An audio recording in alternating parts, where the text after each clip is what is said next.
Hello and good evening to anybody who is listening. I don't know if you can hear me. Let me know. Um, I know you don't. The algorithm doesn't like it if I speak and ask this question, but is anyone able to hear me? Yes or no? No. You can hear me, but there is an echo. Well, I don't know. I can't do anything about echoes, but there is no sound in the background. So, hello and welcome to those who can hear, like Love and Paulie and Correction, who can hear me just fine. Thank you to Correction. Sorry for the beep. Good audio, says Tom Knowles. Well, here we are. We have the mystery guest who will speak for 10 minutes this evening. I don't know what he's going to talk about. That's his choice. He has his own topic that he will be allowed to speak about. Sorry about the beeping noise. I will try and turn that off. I think that comes from the idiocy of Facebook. Right, get rid of that. And here we are, straight back into this. And here we are. Yes, so good evening to you. Hope you're having a wonderful time. Hope you've enjoyed watching the solar eclipse. There's a few of you here. Um, we'll have to wait for a few more of you, but we've got a few likes and a few people. And thank you very much for joining in. And thank you very much to those of you who have supported us and expanded what we're doing. It's been fantastic to have gained more and more of you on the old Twitter and all the rest of it in the last week, and lots of stories and lots of things going on. So thank you. Barrymore has put up a video of the eclipse, says Paulie. Well, Michael Barrymore is welcome to put up a video of anything that Michael Barrymore wants, but Michael Barrymore will remain a revolting, rotten wrongen for the rest of his life. Michael Barrymore deserves to meet a nasty end. He's a horrible, horrible, wicked man. So I don't have anything positive to say in response to that. But there we are. Thank you. Anyway, there's more and more of you coming into this channel. Thank you for joining in. It's lovely to have you here. It's too cloudy in wherever Shannon Sweeney is because of forest fires to see this eclipse. I'm imagining many people probably are sitting watching this very thing right now. Well, I did watch a little bit of it and charming to see, but didn't really see much of it. So here I am speaking to you instead. So there we go. That's just the way of the world, and that's just how it is. So anyway, there's a few of you here, and we're going to talk about lots of different things. Who is Michael Barrymore is the first question asked by Susan. Well, Susan, in answer to your question, given we're waiting for people, Michael Barrymore was supposedly considered what one might consider an entertainer. He used to have a television show or two. He used to be entertaining. Right. Sorry, I'm sorry about the noise in the background. But sorry, distracted by the noise in the background. Right. Right. Sorry. Completely. Right. Okay. Here we go. So Michael Barrymore was a television presenter. He was somebody who used to do Saturday night type TV shows, and he was considered to be a sort of, a bit like Bruce Forsyth, a nation's entertainer. Jim Davidson, they were all of the same era, the same ilk. They were all considered to be people who kept people entertained on a Saturday night and said silly things and had the sort of game shows and lots of laughter and lots of fun. But beneath all of it was something that wasn't really very pleasant in the case of Barrymore, because on the 31st of March 2001, Barrymore went to a nightclub in Essex and he took home 9 people from a party to his own residence, and one of them died. So 8 people out of 9 lived. He was one of the ones that lived, obviously. The poor man called Stuart Lubbock died, and Michael Barrymore survived. So, forevermore, we've yet to find out the truth of the story. No one has ever been convicted for the rape and murder on the 31st of March 2001 of Stuart Lubbock at the home in Roydon, Essex, a bungalow, not a mansion as many people reference it, of Michael Barrymore. 9 people went to a party and 8 of them lived. Those 8 people included 3 women. The 3 women are not capable of rape. They could not have committed the rape of this poor man who was the father of 2 children. And a pool thermometer and a door handle went missing from the house. Michael Barrymore ran away from the house before the police arrived. Many strange things happened, and I won't go into all the details. I've gone into it many times before, but there you go. That's a bit of background, and of course, no one has ever been charged with the criminality. No one has ever been convicted. But as people get older, perhaps allegiances change. So perhaps if you're one of those 8 people, perhaps if you're one of the 7 people who isn't Michael Barrymore, your allegiances may have changed. Maybe it is now time for one of you 7 people who are not Michael Barrymore to finally tell the truth. Perhaps you could tell the truth about what occurred on the 31st of March 2001 at the Roydon, Essex bungalow of Michael Barrymore. Perhaps the very dodgy bloke who was Michael Barrymore's boyfriend at the time, perhaps you could particularly explain yourself. Perhaps the man who was the dustbin man, perhaps you could explain yourself. Perhaps some of the others could explain themselves. Perhaps some of you who sold your stories to the newspapers could also explain yourselves. So why don't we be let's having the truth? Let's have some justice for the Lubbock family. Let's have the truth. It is time for the truth for the Lubbock family. So I wasn't meaning to issue an appeal this very evening for the Lubbock family, but thank you very much to the person who asked the question. The question was appreciated because it allowed me to set out the truth of the story. So there you go. So next question. Let's go on to something else.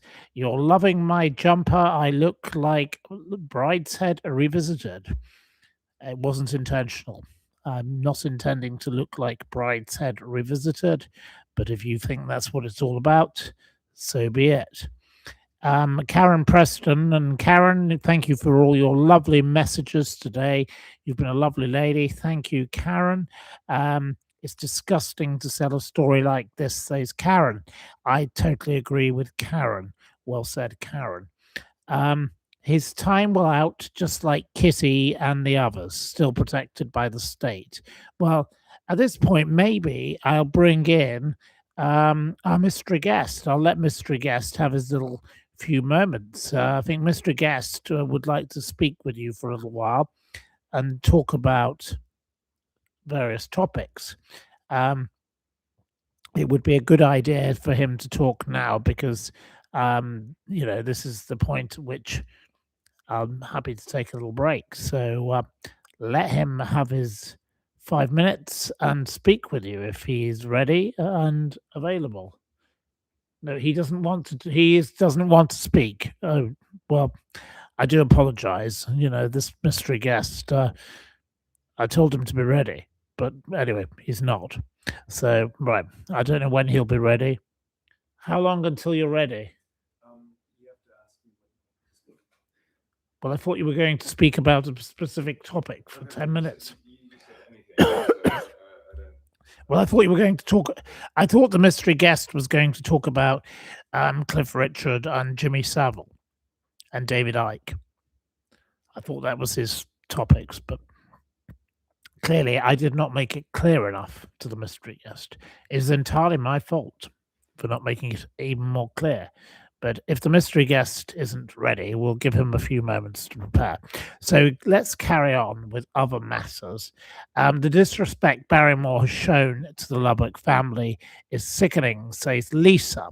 Well, the lovely Lisa is a great supporter of myself and this channel, and she is completely right. Lisa also supports the Luke Mitchell case in Scotland.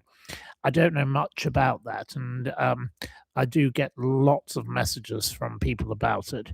And obviously, there's a huge swell of support for the injustice they believe behind that story. But in the case of Stuart Lubbock, it is very clear that 9 people went to a party, 8 of them lived. It took at least 3 of them to commit the rape and murder of Stuart Lubbock. Michael Barrymore fled before the police arrived, along with the bin man. The 3 women, the women are incapable of committing the crime. It reduces the number of potential suspects. We are like Agatha Christie here. We can whittle it down to a certain number of people. Now, one of those people needs to finally tell the truth. Or, quite frankly, if Essex police were any more use than they are a chocolate teapot, which is quite frankly what they are, they should drag every one of them, including the women, in until one of them squeaks. Let's have the truth. The children of Stuart Lubbock deserve to know who murdered their father.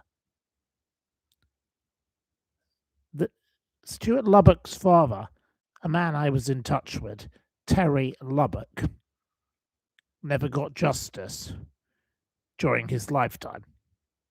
That man never got to see the killer of his son sent to jail. The children of Stuart Lubbock deserve to see the killer sent to jail. Now, let's not wait until the repugnant Barrymore, a disgusting stain on humanity, croaks and dies. Let's have justice during lifetime. One of those people committed this crime. Probably 3 of them, in fact. It took at least 3 of them to commit the kind of brutal rape that occurred to this poor man. Let's have justice for Stuart Lubbock. So you asked me to talk about this.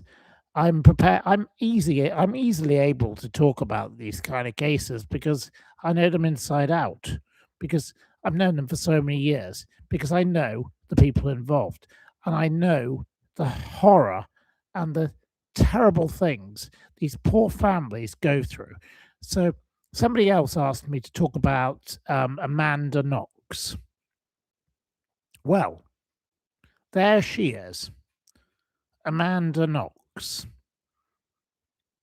Let's remember, Amanda Knox is a convicted criminal also. Amanda Knox slandered an innocent man. She treated him appallingly. And she was given a 3-year sentence, but of course she'd already served another sentence, so she didn't have to serve extra.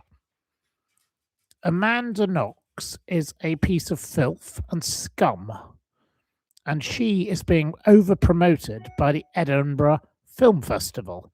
This is rotten and wrong. It's totally disgraceful. This is unacceptable. And we don't need to encourage Amanda Knox. Right. Well, we have viewers coming in saying it's gone dark in Wales. Well, there we go. It has gone rather much darker in London. So there we go.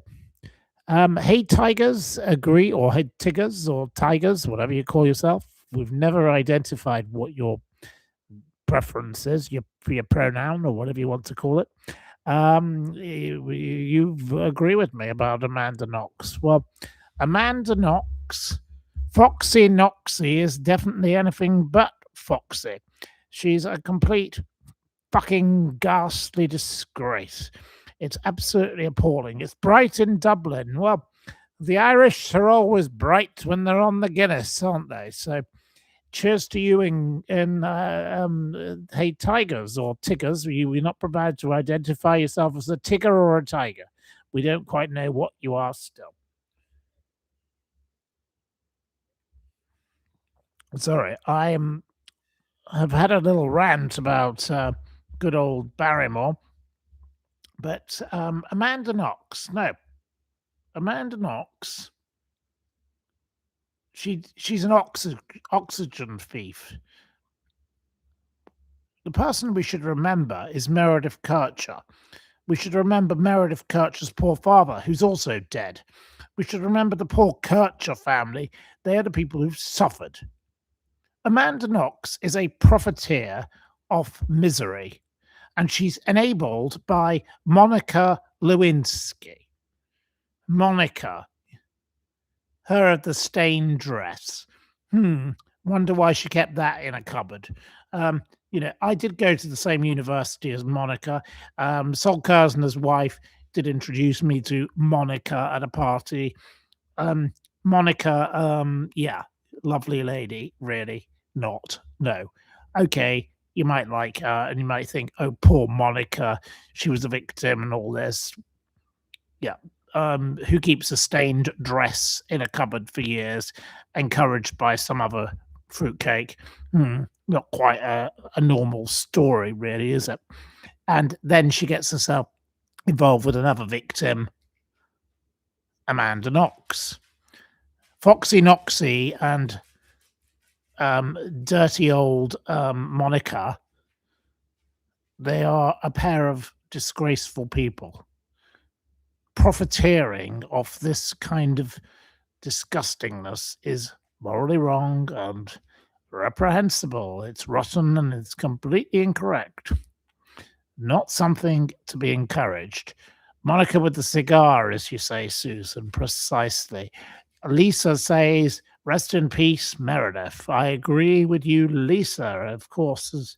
Yeah, Meredith, the story is mental, says Casham. Well, yeah, we've got more and more of you coming in, and thank you for joining us.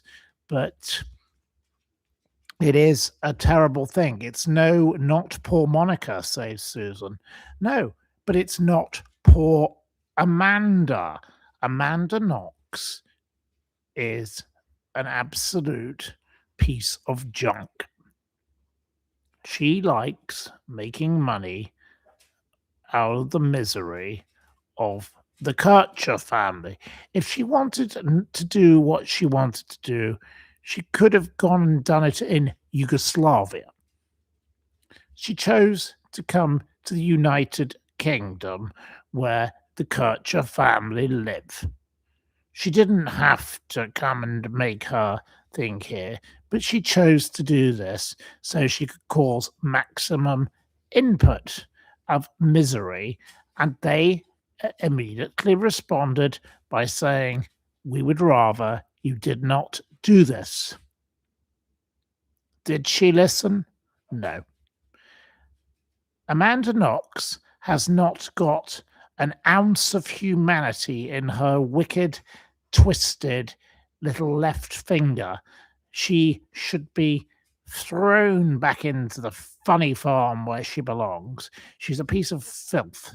She's disgusting for what she has done to a family who are grieving both their sister, daughter, and the father. It is not fair what she has done, this Knox, Foxy Noxy, well knows, encouraged by the Lewinsky profiteer, who is also rotten and wrong.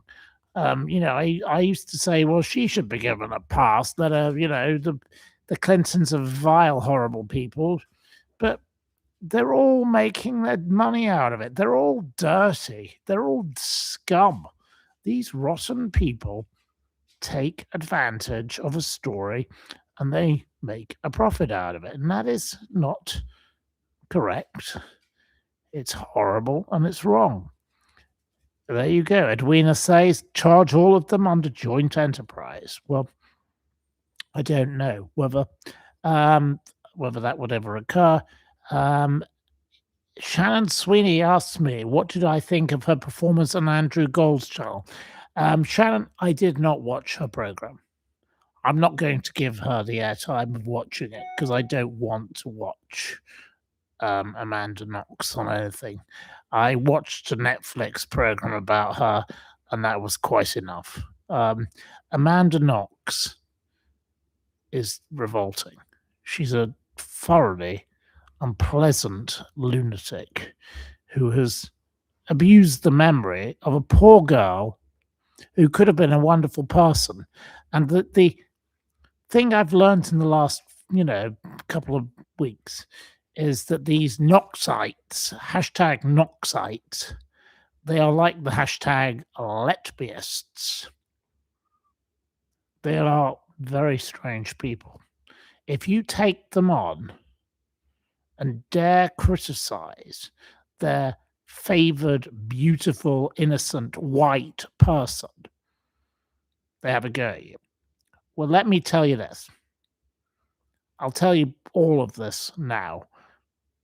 If Lucy Letby or Amanda Knox were Pakistani, were Chinese, black, lesbian, whatever, they would not have this support. These people like these middle-class, perfect, white people. This is inverted racism. The racist nature of their supporters is appalling. They're disgusting. They would not support them if they were something else. And that shows to me precisely what is wrong with these horrible, horrible people. They are bigots in their own backyard. And of course you will attack me and say that, oh, well, I'm trying to be, I'm woke, or I'm something, and I'm the nasty piece of work here. No. I think all people deserve fair justice, but because they're white, it doesn't mean they're innocent. And this is what these stupid morons who bombard me on a daily basis about Lucy Letby particularly. Amanda Knox is only temporary because she just happens to be here on her stupid tour, peddling her crap tour. She is forever. Whatever. And we've got Lucy. Lucy is not guilty. Here we are. We love Lucy. Okay. Well, you're entitled to love her. Why is she innocent? Tell me, Cash Amiri, or whatever your name is. Why is Lucy Letby guilty? She was found guilty by a jury. She took the records home with her. She had a shredder. This is a woman who wrote letters pestering the victims' families. This is a nuisance, a mad woman who wrote letters saying, I am evil. And you believe her to be innocent? Are you on crack? Are you on cocaine? Are you from the funny farm? Do you belong with the utter nutters? What is wrong with you? There's something missing in your brain, I would say. But you probably like Nadine Dorris, the dodgy ex-Conservative MP, another disgraced waste of space. You probably like David Davies, the disgraced waste of space, ex-Conservative MP. You probably like Peter Hitchens, him. All those kind of people who all think Lucy, the nice little white girl, is innocent. Of course you do. We haven't got to the bottom of who are Lucy Letby's parents. Were they from the Freemason part of the world, perhaps? That is something that hasn't been examined. I'm sure the mystery guest would have a view on the Freemasonry of the Letbyists. The fact that the Letbys, the parents who smothered their daughter, that was one of her supposed justifications for why she may have committed her crimes.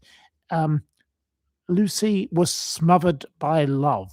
They wouldn't let her leave. Oh dear. And then, of course, there's the dead doctor. He committed suicide, many of you now believe.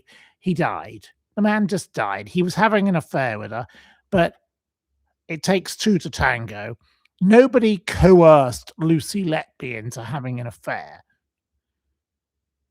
If Lucy Letby wanted to have an affair, she had an affair. That was her choice. Nobody forced her into it. So don't try going down that nonsensical avenue of Lucy Letby was conned. What a load of Barry baloney. Lucy Letby is a convicted criminal. Not everybody who is in prison is innocent. Get over it. I was with a man 2 nights ago who tells me he did not murder his father. He spent 4 years extra in prison. His name is Mark Alexander, and, I've spoken about him before. He stands by the fact he didn't do it. I believe him. But, of course, others won't.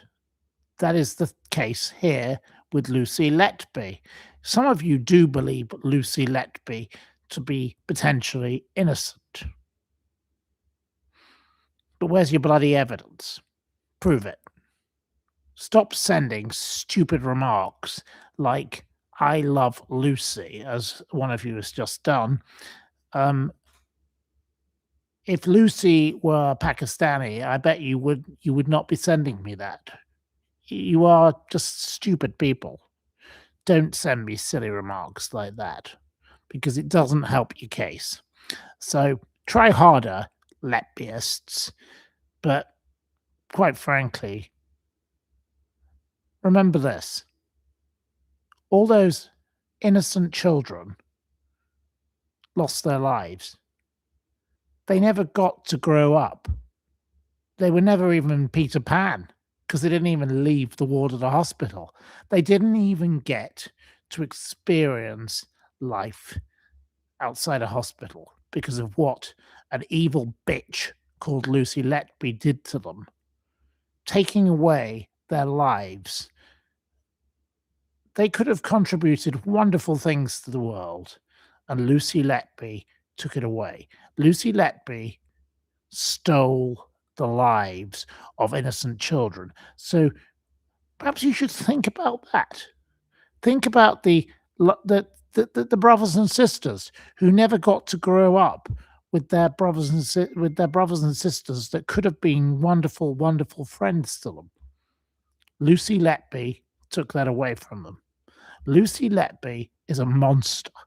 She's one of the most evil people to ever existed. She is far more evil than Rosemary West. And I don't care what you think.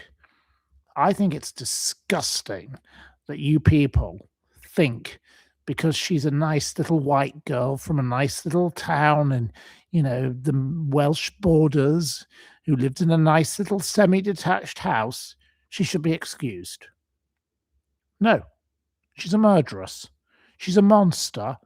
She's evil. She's sick. She's twisted. And she's deranged. And I hope she burns in hell. So that's all I have to say on Lucy Letby. So there we go. Right. Well, we can move on to another topic. Well, we're getting plenty of questions coming in supporting her. Okay, well, I don't really want to go on further, but I'm not prepared to say any more about her tonight. We've given enough oxygen to Lucy Letby and her vile activities. Um, you shouldn't call Rose West anymore, says one of you. Her new name is Jennifer Jones. Well, she's Rose West, and that's the end of it. And I know, well, she might want to change her name. We don't really have to play by her rules. She's the convicted killer. She's revolting and evil, and what she did to those poor children was appalling. And of course, my friend Jeffrey Wansell, he did amazing work trying to help the children who, of hers, who survived because she and her husband killed their own children. That's how bad they were.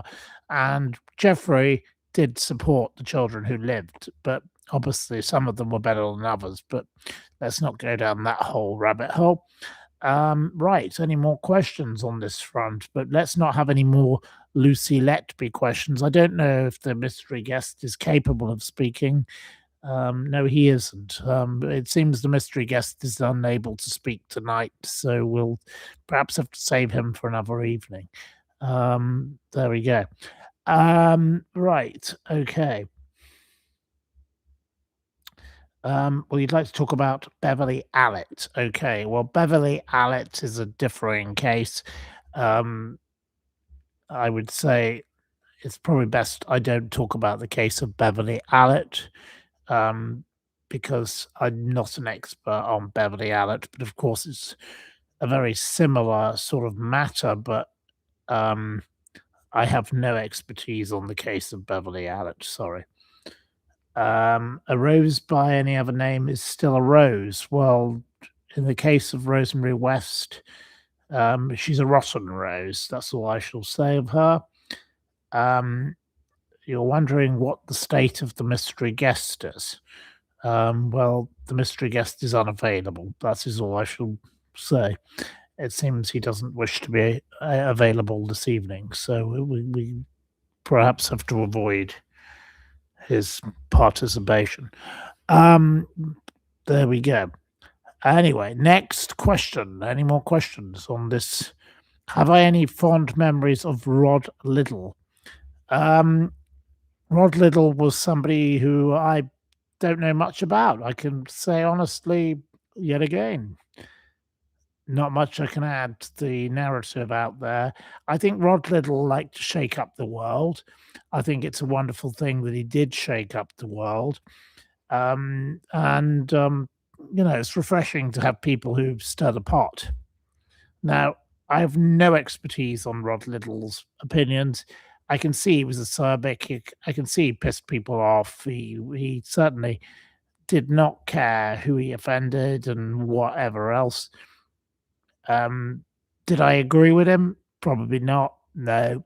But look, he added something to the world. We have to have characters left and right, I don't like Janet Street Porter, but she had something to the world. I don't like Gloria Hunniford. She had something to the world, Inglorious had something to the world, and so did Rod Liddell. You mix it up, you take your choices, you add your chances, all the rest of it. So, no, I think Rod Liddell added something to the world. And on that note, I shall say, it's a great shame that we lost from the world of horse racing today, this week.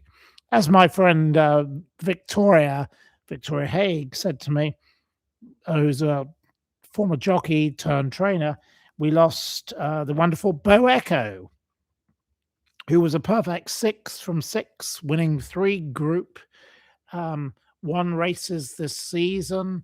What an amazing horse. And that horse has finally gone. And what a great shame, because we didn't get to see the full potential. This was a horse that was in the league of Frankel, I would say. Compared to one of the greats. This won the 2,000 guineas, the St. James's Palace Stakes, the Sussex Stakes, 6. Um, meant to go on Sundays, pre Jacques Lamoire, and owned by the late Sheikh Mohammed Obeid. And unbelievable, this horse. What an amazing horse. The Irish Guineas 3 times, and only the 6th horse in pattern history to complete the treble in the same season. That's the kind of thing I like to celebrate. Celebrate a bit of success. What a wonderful horse. Frankel was a fabulous horse, and this horse, Bo Echo, will be remembered as a fabulous horse. And what a lovely thing to have good memories of something decent. So, what are my thoughts on Andy Burnham not occupying Downing Street? Well, I believe he does occupy Downing Street, but of course he's got Manchester North. It is a rotten and wrong thing that he's doing to being in the wrong place. We don't need a prime minister based in Manchester. We don't need extra levels of civil servants. This is going backwards. It's adding more bureaucracy. It's not correct for the country. It doesn't help. It doesn't add. It's of no consequence to any of us. There we go. So, no, I'm not a fan of him. Have I ever been to Annabelle's? You thought it was very colourful when you walked past. Well, the old Annabelle's was a wonderful place, but the new one is full of trash. It's not a place that anyone in their right mind would ever go. So you could have gone the midnight chair in the old days when you'd have had a wonderful time, but I would not urge anybody to waste their efforts in getting entry there. But you'd have to be a member anyway. But don't bother. Do not go to the new Annabelle's. What do I think of Katie Price? Well, Katie Price is just tepid and vile. She's just ghastly. Where's the doglets? Well, the dogs are here, but they're looking for their owner, who is roaming the building, I think. So I don't think they're joining in quite yet. There we go. So we're waiting on the owner to return, but the owner may return shortly. But yes, the owner of the dogs has appeared, so maybe the dogs may join in with you shortly, because at the moment they are running around the room. They're not joining in with the program, so we're not quite ready for them. What's the dirt on Tara Palmer Tompkinson? I'm afraid I don't know why there would be dirt on Tara Palmer Tompkinson. She died many a year ago. She was a lovely, wonderful, kindly lady and absolutely fabulous. So I don't know why you would have dirt on her. So I can't understand why you would ask if there was dirt. It doesn't make sense. I have met her, of course I have. Ginger Maisie is your name.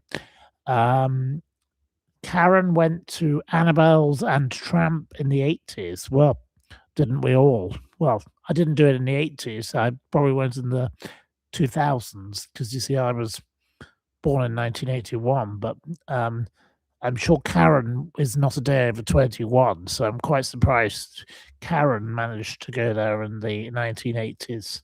Sounds a bit early for you, Karren. And maybe you were smuggled in the door as a baby or something. Right. Mr. Balding talks of Bonnie Tyler on a total eclipse of the heart. Maybe that's what has just been witnessed. But the sky has not gone dark here in London, as you can see in the background. We seem to be still surviving, and we still seem to be thriving. Anyway, there's plenty of you here, and I don't know if the mystery guest is available to speak about a particular topic. Oh, he wants 5 minutes. Yeah, the mystery guest is expecting a countdown. The mystery guest is a very demanding guest, isn't he? This is not the normal way to come onto a television program. But anyway, we'll give him his little chance. We'll give him all of 6 minutes to prepare. He can have 6 minutes till 19:50 hours, and if he doesn't if he's not ready, well, then he misses his train, so to speak, doesn't he? So we'll give him 6 minutes. He's got now 5, so his countdown has begun. Have I ever been to Simpsons in the Strand? Asks the Midnight Chair. No, I haven't been to Simpsons in the Strand. Owned by Jeremy King now, but no, I haven't been there. I've read about it and I'm told it's a very pleasant place. Mr. King is a terribly charming gentleman, but not been there. Well, anyway, so moving along, obviously today was the funeral of Anne Widdecombe. And thank you to Shannon Sweeney, who has paid $2. That's very kind of you, Shannon, for answering some questions. That's very nice. Thank you. Generosity is something on this channel that we appreciate, and thank you very much to those who support the channel. That is very much appreciated. So, today was Anne Widdecombe's funeral, and of course, like hundreds of police officers did turn up. What a shame those police officers couldn't have turned up and perhaps acted at the time when she perhaps needed them. Instead, they were sweeping the flower beds and the whatevers of this cathedral, and rather a ridiculous overreaction at a funeral today. And was Nigel Farage there or not, or was he busy campaigning in Clacton? That's what we need to know. It was all, the funeral had to be kept quiet and all the rest. Very, very odd. Have I ever been to Stringfellows? Yes, I have been to Stringfellows on multiple occasions. I did once go there with Margaret Thatcher, bizarrely. So there we go. The Midnight Chair says £5. Here we go. Thank you for answering my 2 questions. There we go. Well, if we're going to get paid for answering questions, well, it's like being an MP, isn't it? It could be Neil Hamilton and back in the day, I do like Mr. Neil Hamilton, but, he was known as Cash for Questions. It seems I'm being paid cash for questions here. So whatever question you want, you can pay the cash if you so wish. No problem with that. £5. Well, £5 for 2 questions. That's £2.50 a question.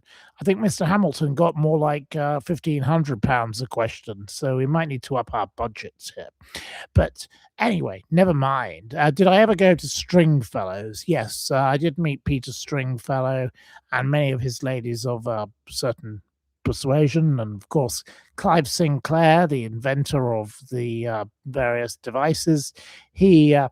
He met a lady there who seems to get rather upset that I referenced that they met via there. I did go there with Sally Farmelow, who was in Howard's Way, and of course had an affair with Jeffrey Archer. I went there with Margaret Thatcher. That was Stringfellows. He was a big donor to the Conservative Party. I believe the place is still going, but I don't know who runs it now. But it's not a place that I ever really chose to go to out of choice. It was just, it was a place that certain people wanted to go to, and, well, we went along. So there we go. Anyway, next question. What? Farage went to the funeral. There you go. Well, Mr. Farage obviously probably took a helicopter because he must be very busy preparing for his battle with the bin. Will Nigel Farage win his battle with the bin tomorrow, or will the local candidate triumph? I hope the local candidate triumphs tomorrow. I hope that Nigel Farage is wiped out. I do believe Nigel Farage will probably win. I don't think the bin will win. But if he doesn't win, he loses. He wins against a bin, and if he loses, he loses to a bin. He still looks like the man who got binned. So Farage belongs in a bin, and I think the local candidate would be the best thing that could ever happen. But obviously, if Mr. Farage wins tomorrow, you must remember this. There will be another by-election.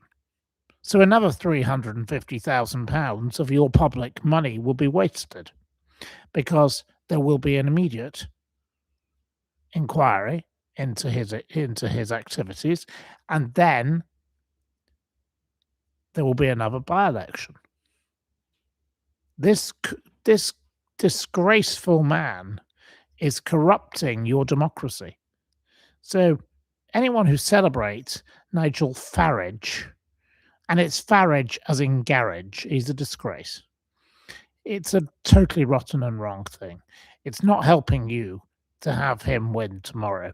So if you live in Clacton, I urge you vote for anybody but Farage. But vote for the local candidate. I don't know what his name is. I did read about him in the Sunday Times, but I've forgotten what his name is. But the bin man, look, I think the bin man is funny, but he doesn't add anything to anybody. He's not going to change anything. He's not going to help the locals. You know, if you live there, do you really want to be represented by a bin? No, of course you don't. And thank you to Robbie, who gave Australian 0.99. Well, thank you for your 0.99, Robbie. Have I met Rupert Lowe? No, never met Rupert Lowe. Many of my friends like Rupert Lowe, but Mr. Rupert Lowe, let me just say, unfortunately, is a one-man band, and I don't think he's going to get very far. So I don't think Rupert Lowe has much significance. It doesn't mean that, you know, he isn't making a contribution. He certainly made more of a mark than Farage has within weeks. He is a very intelligent man, and he ought to be absorbed into the Conservative Party or something, because he clearly has got the ability to draw a crowd. So I do think the mainstream should do something to lure in Rupert Lowe. I think the mainstream should do something to repel Nigel Farage, Richard Tice, George Cottrell, Mowbray Jackson, Isabel Oakeshott. And Isabel, yeah, Crimea River, you lovely lady. You're a right old whinging whiner. Anyway, you're not doing particularly well. So there we go. Anyway, it's now time. He's had an extra 2 minutes. If he wants to speak, he's allowed to speak. This is the mystery guest. He's a bit like having Jeremy Clarkson's equivalent of the Stig. This person does not want to be seen on camera, so I'm going to be sitting here going, looking like the village idiot. I will drink a bit of wine. But we will allow the mystery guest to have a little chat about something, whatever he wishes to chat about. But we'll give him a grand total of 10 minutes. So let's see if and I will interrupt after 10 minutes. So I'm handing him over now. Hello. So Matthew wanted me to speak about Cliff Richard, a person who I did not know too much about, and his. Can I be heard? Yes. Yes, speak. Okay. Louder. Okay. So Matthew wanted me to speak about Cliff Richard, someone who I did not know too much about, and his relationship to Jimmy Savile. So I had to do a quick bit of research, and not really following Cliff Richard's career. There were a couple of things that stood out to me. The 1966 meeting with evangelist preacher Billy Graham. Billy Graham is known to be a well-known. Let's say he worked for something called the Council of Worldwide Council of Evangelists, I believe is the name of it, which was spawned from something called the World Council of Churches, which is a ecumenical movement in order to bind all of the sort of churches in around the world and unite them together under the auspices of a sort of one world religion, so to speak. It was backed by the Rockefeller Foundation and the Catholic Church, and it's very interesting that Cliff Richard went to America in 1966.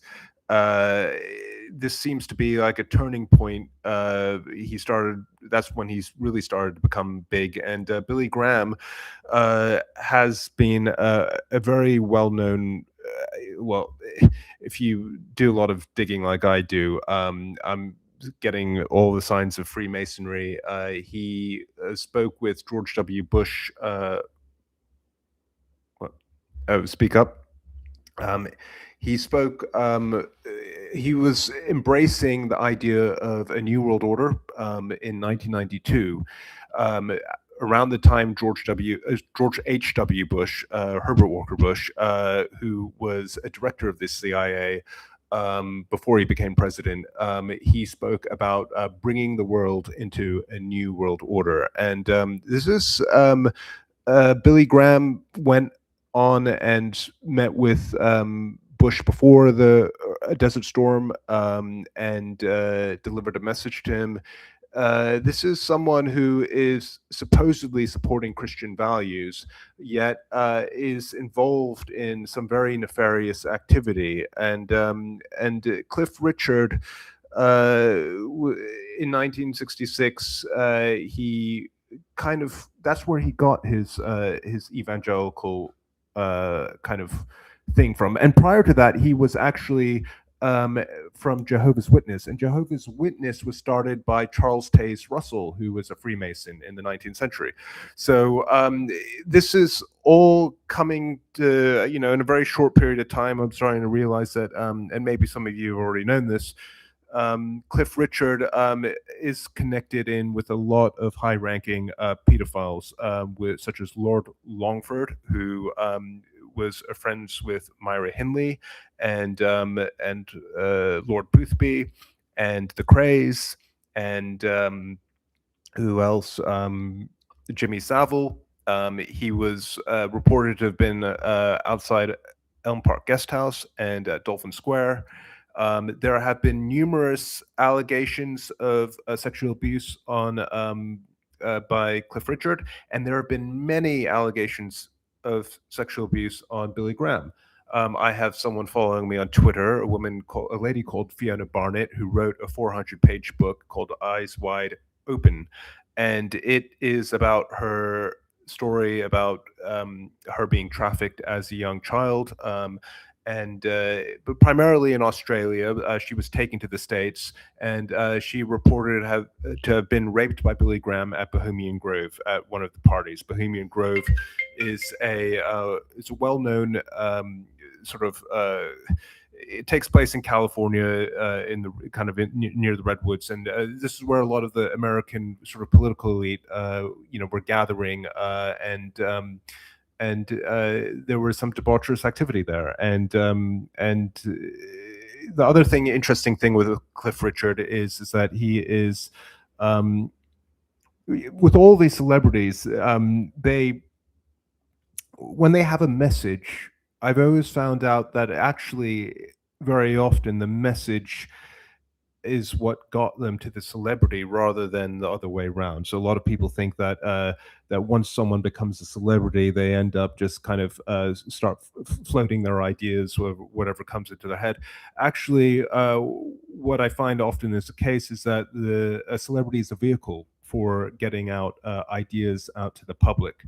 And Cliff Richard has, like many evangelicals, are all very, they get political when it comes to Israel, and they're very pro-Israel. And the interesting thing, Cliff Richard is also a Knight of Malta, which swear fealty to the Pope and the Vatican. So again, you have this ecumenical thing going where, these people are not really, evangelical being a splinter of sort of the Protestant, which is supposedly against the Roman Church. They are being united in some sort of way by a political power, which in this case is clearly Freemasonry, and Freemasonry was created to further the goals of the empire. And they were the regiments in the empire had a contingent, and they built lodges in the far-flung reaches of the empire, and they tried to. It was an ecumenical movement. They tried to bring different faiths and religions together into the lodge and bring them into these elites and these top-level clergy of different religions into the lodge in order to be of service to the empire, because they realized that using faith to control people is sometimes a lot easier. As well, it's a great means of soft power, and that's what Freemasonry primarily today is in the background doing. It's like it's infiltrating different religious groups and bringing them into service of the empire. And a big one, obviously, is Zionism. Zionism has been it was literally the Catholic Church has been the main backbone of Zionism since its creation. Zionism is all about, creating this. Well, it is really to fulfill the Book of Revelation, and it's only in the last 100 years did they weaponize sort of Judaism into that thing. But really, the Knights of Malta were a crusading knighthood order, order of chivalry that, and the Templars were. And the Knights of Malta would go into battle together. The Knights of Malta originally were the Knights Hospitalier, so they were actually running the hospitals. But they did do a lot of fighting. And when the Templars, a few hundred years later, were disbanded, the Knights of Malta inherited a lot of the wealth that the Templars had accrued. And so for centuries there has been this goal to retake the Holy Land, and Freemasonry has been the kind of the driving force behind that in the last few hundred years, and they helped orchestrate the rise of Hitler and also the state of Israel. And it was done intentionally to create a proxy nation, a vassal state in the Middle East. And Cliff Richard, as an evangelical, and this is very interesting, and I find when these people start saying things like, "Oh, forgiveness, forgiveness, forgiveness," there is, we're all sinners, and all this kind of stuff. That to me is a massive red flag.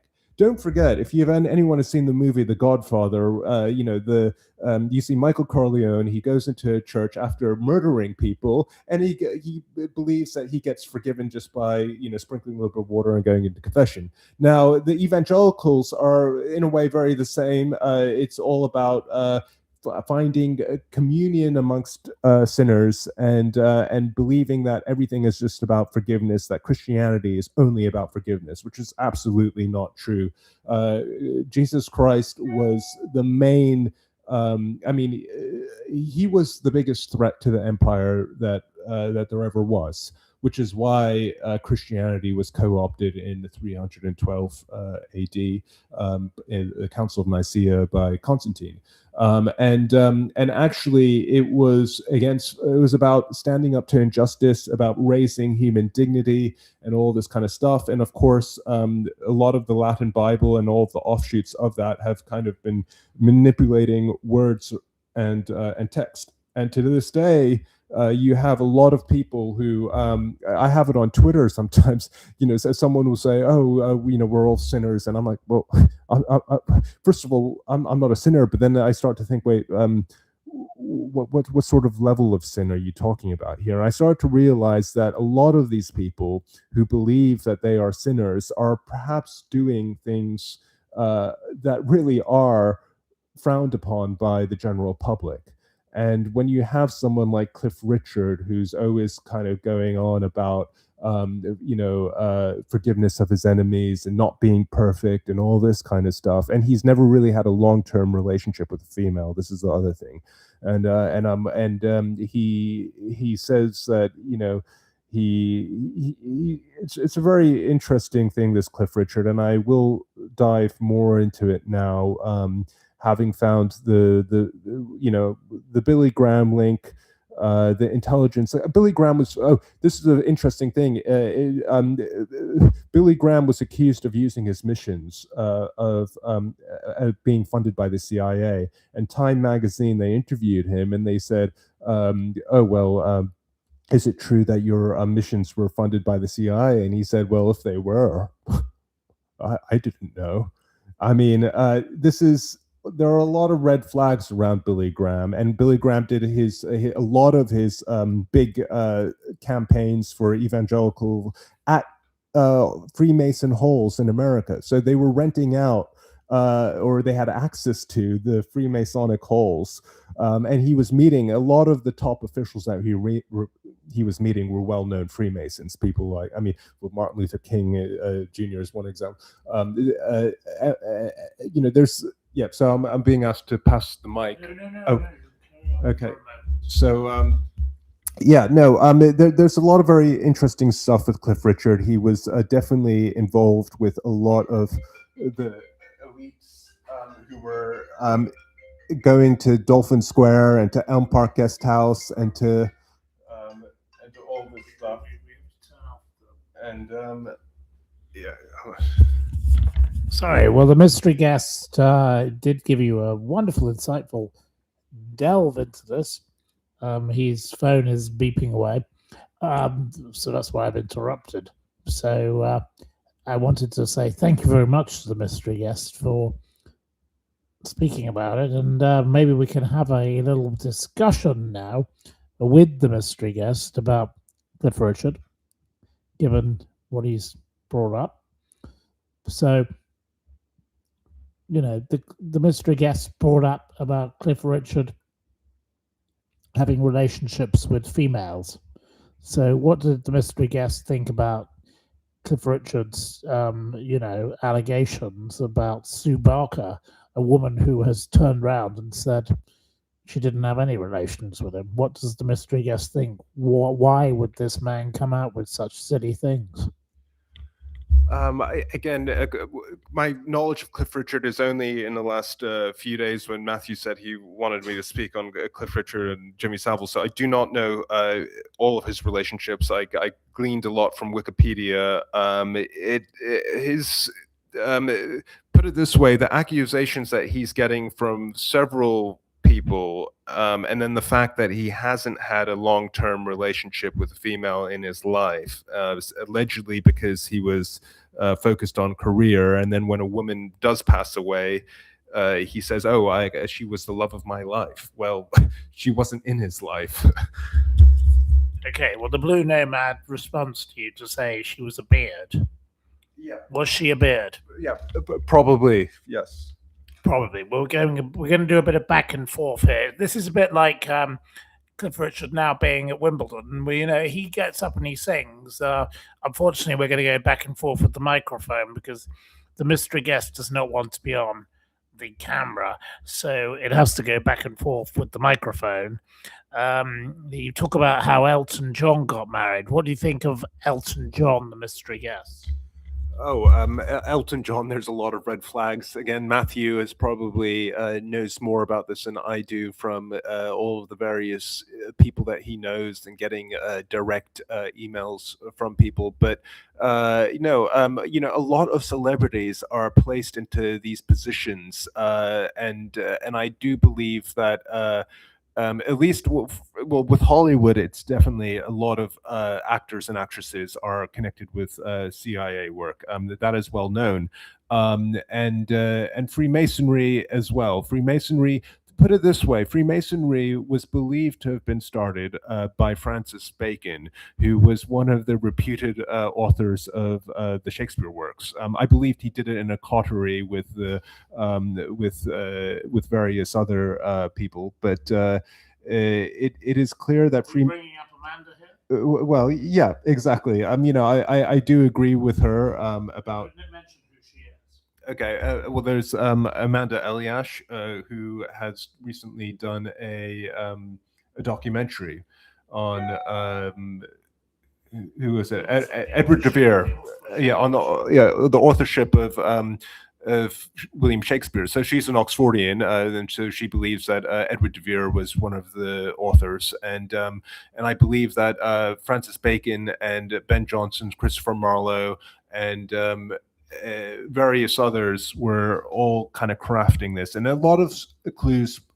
For me, Francis Bacon was the main engineer for this. I got there are many clues to this. The fact that the first Shakespeare play, Comedy of Errors, was performed at Gray's Inn, where Francis Bacon was kind of the master of the ceremonies over during the Christmas period or something like that, and also the fact that you know whoever wrote Shakespeare would have had traveled, and certainly Francis Bacon did travel at the age of 15. He used to work for Sir Francis Walsingham, who was the head of intelligence under Queen Elizabeth, and so he traveled to France when he was 15, and he did intelligence work for Francis Walsingham, and he traveled to Italy and all these places, and so he was very, very well read, and he.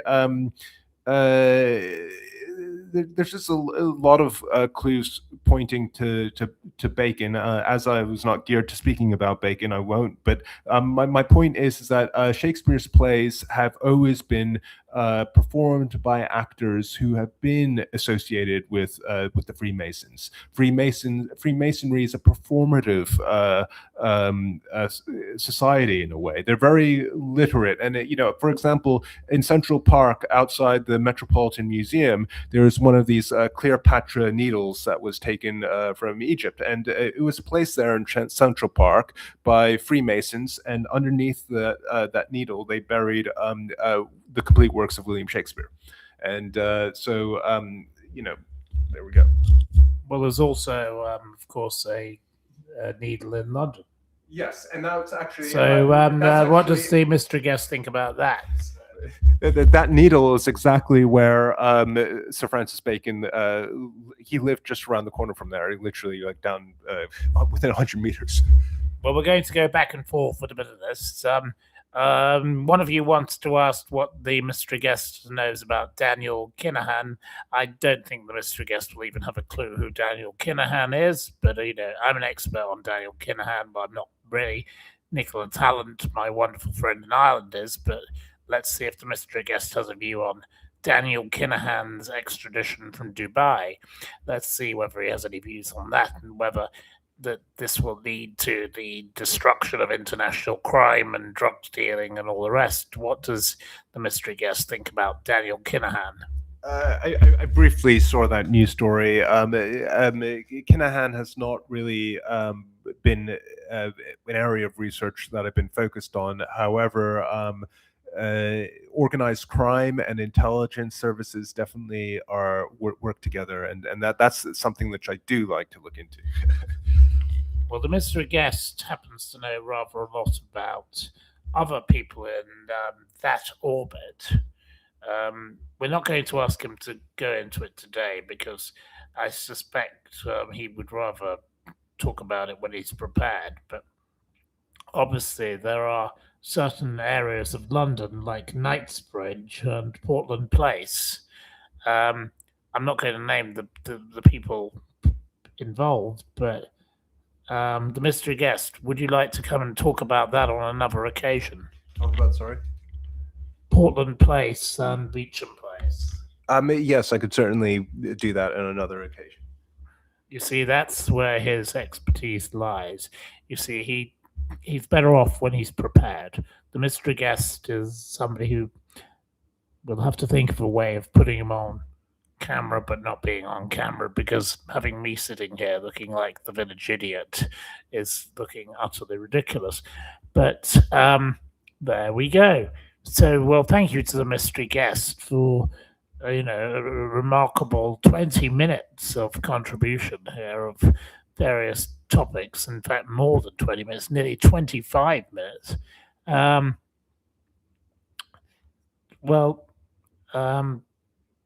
Yes, you would love to hear about Portland Place. You'd love to have 2 microphones. Well, I don't know how we can do that because I'm not very organized. I'm not very capable. I don't know how you plug in 2 microphones, but I don't know how to do very much technically. I did used to have somebody who helped me with technical things, but they don't tend to help very much anymore, and it's all left to my own devices. So it's better off I just get on with it. And you all wanted me to come back and do things, so I have done it, and I'm doing it my way. It's better I do it my way, like I used to do it in the south of France, than when I had the stupid technical people who actually didn't really do very much. It's better off doing your own thing in life. That's what I've found. So, get on with things in life. That's the best thing to do. Don't rely on others because other people let you down. And that's what I've found. When I do my own thing, I tend to be more successful. That seems to be the best way of the world. So, no, I'm not going to bother about being kept around waiting for such things. Do I know about Dan Wootton stashing things behind a washing machine? I'm afraid I don't know anything about Dan Wootton's washing machine. Mr. Wootton is a reprehensible and rotten individual. He's not the kind of person that you would trust with a used bus ticket. He's revolting and he's cruel and heartless, and he's a fucking waste of space. He's disgusting. Nasty to Susan Boyle, who has a voice of an angel.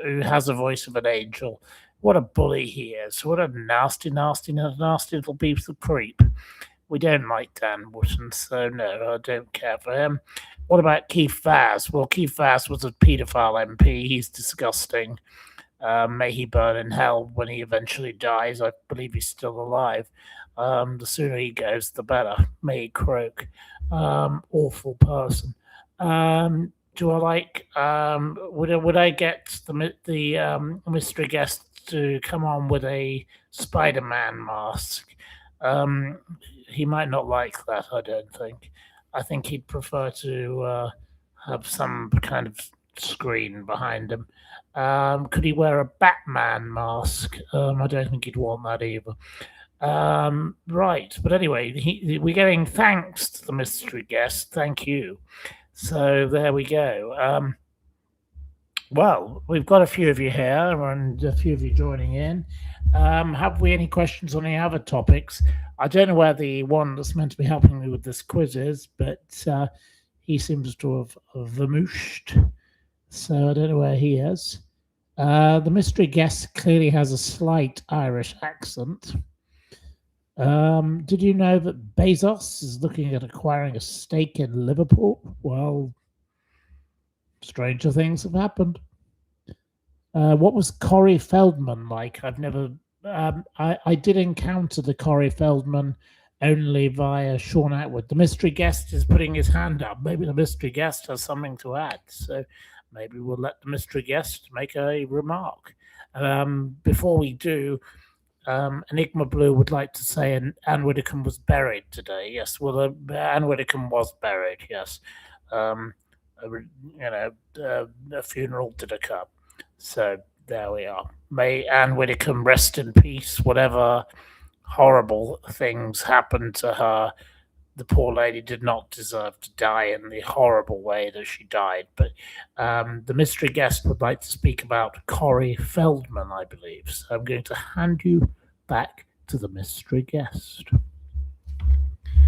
Small little anecdote. I did meet Corey Feldman once at a party in Los Angeles, and it was kind of around Christmas, New Year's. It was a New Year's party, really, and it was at the home in Brentwood of a director called Henry Jaglom, and he was at the party, and he was had a very vaudeville-esque kind of outfit that he was wearing, and he had two women who kind of looked like they were kind of from like Playboy, but were kind of with also weird outfits. It was very bizarre, and he clicked his heels together, and he bowed and he shook my hand, and that was my only meeting with Feldman. No, I've met other people who have, of course, know a little bit about his story of child abuse in Hollywood, but I have not I have not read his biography or know too much else. Oh, well, there you go. The mystery guest adds a little extra. Have you any more questions about anyone else the mystery guests could have met? The quizmaster needs to be summoned, but we could do our quiz soon. Ian Brady's unopened suitcase lodged with his solicitor before his death. Well, obviously, somebody who is a serial killer, who is an evil person, is going to be nefarious in the way they conduct themselves up to the very final moments of their life. So, of course, they would do such a thing. So, Ginger Maisie, I'm not surprised that occurred. I don't think it's anything other than what was to be expected of an evil, wicked, rotten, and wrong person. But meanwhile, have we any more questions for the mystery guest? Corey is a trip, bumped into him a couple of times in clubs. LOL, says Pink Parker. I don't know what a trip is. Maybe the mystery guest might know what a trip is. Corey is a trip. Do you know what a trip is? Yes, and sort of wild. Oh, wild. Oh, the mystery guest seems to speak the lingo that you speak, Pinky Parker. I'm sorry, I don't understand your lingo. He's fun, exactly. Oh, he's fun, says the mystery guest. The Midnight Chair says, I met them both. Corey Haim was much nicer. I haven't met Corey Haim. Corey Feldman. He was very. He seemed like an okay person, but like all of these people in Hollywood, they're all kind of focused on their kind of career and stuff, I guess. I met them both. Feldman is very affected, says the Blue Nomad. Will we ever find Keith Bennett on the moors? Well, I'm afraid to say it's very unlikely we'll find Keith Feldman on the moors. We have the quizmaster arriving. We'll soon be able to do a quiz, perhaps, if the quizmaster could join in. How lovely to have our quizmaster here. Well, you're late arriving, Amanda Jane Coleman. Well, thank you for joining us late. What does the mystery guest think about Kevin Spacey? We've got another question whilst we'll do two at once. Elton John defended Kevin Spacey. What does the mystery guest think about Elton John, Kevin Spacey, and all of those kind of people? Do you have a view on their activities in London and elsewhere, mystery guest? Yes, I did see Kevin Spacey in New York and in London, and I won't go into the anecdotes about that, but okay, well, the one in New York was particularly weird because someone who was catering at an event went into a kitchen and he said, "Oh, oh my God, Kevin Spacey just grabbed my fucking balls." Sorry to swear, but we have to be careful about language on our channel. But it made no sense at the time. And it was a very bizarre thing, and then I didn't really understood what that meant, and then later, a couple of years later, I saw him in a club in London near Covent Garden, and he was just very he seemed very like touchy-feely with a lot of people, and he had a very kind of a look where he was kind of he just had a strange look. Anyway, Kevin Spacey is definitely, of course, very damaged. His brother wrote an article on him talking about the abuse of that Kevin Spacey went through from their father, who's very abusive, and a lot of these actors, and again, Kevin Spacey's got a little bit of that Cliff Richard vibe. A lot of these actors and musicians, they were abused as children, and and it is very interesting that in a way their celebrity comes out of trying to find a new identity for themselves, and of course we do know this with Marilyn Monroe, who was had various different handlers in the CIA, including Frank Sinatra. So there was there is this mind control element where people in the entertainment industry are put through trial and tribulation in youth, and they're abused, and then they try to get validation when they're older, but then also the abuse somehow able to dissociate them from having sort of puts them in a vulnerable position where they have to do things that they don't want to do, promote agendas that they don't necessarily agree with in order to kind of have success, and they're very easily manipulable. Anyone who's been through trauma, and which is why the grooming process is so effective with people that haven't had love in their life, and that is exactly what was happening in the 1950s. With the CIA and them using disaffected youth in order to love bomb them and punish them and move them into a certain direction. And a lot of that times it is the gifted children, the ones who can get in the public limelight as a politician or as an influencer, that is an actor or a musician. And Cliff Richard definitely, there's an interesting thing about Cliff Richard's mother. Came from a military family in India. His dad, Cliff Richard's dad, would work for an electronics company that was contracted by, I think, the Ministry of Defense. So it was Thorn Electronics. I have to remember. I very vaguely skimmed through it, but here's the mic back. No, well, we must thank the Mr. Guest again, going back down the rabbit hole of Cliff Richard. What an amazing amount of information he's found out from a position of knowing nout. He's now an expert on Cliff Richard, and he knows about Cliff Richard's mum, Cliff Richard's dodgy mum down in India. Absolutely amazing that he finds out such things, and it is absolutely astounding to think that these people think they can get away with it. And you, the audience, have been asking so many questions. Where is the little dog?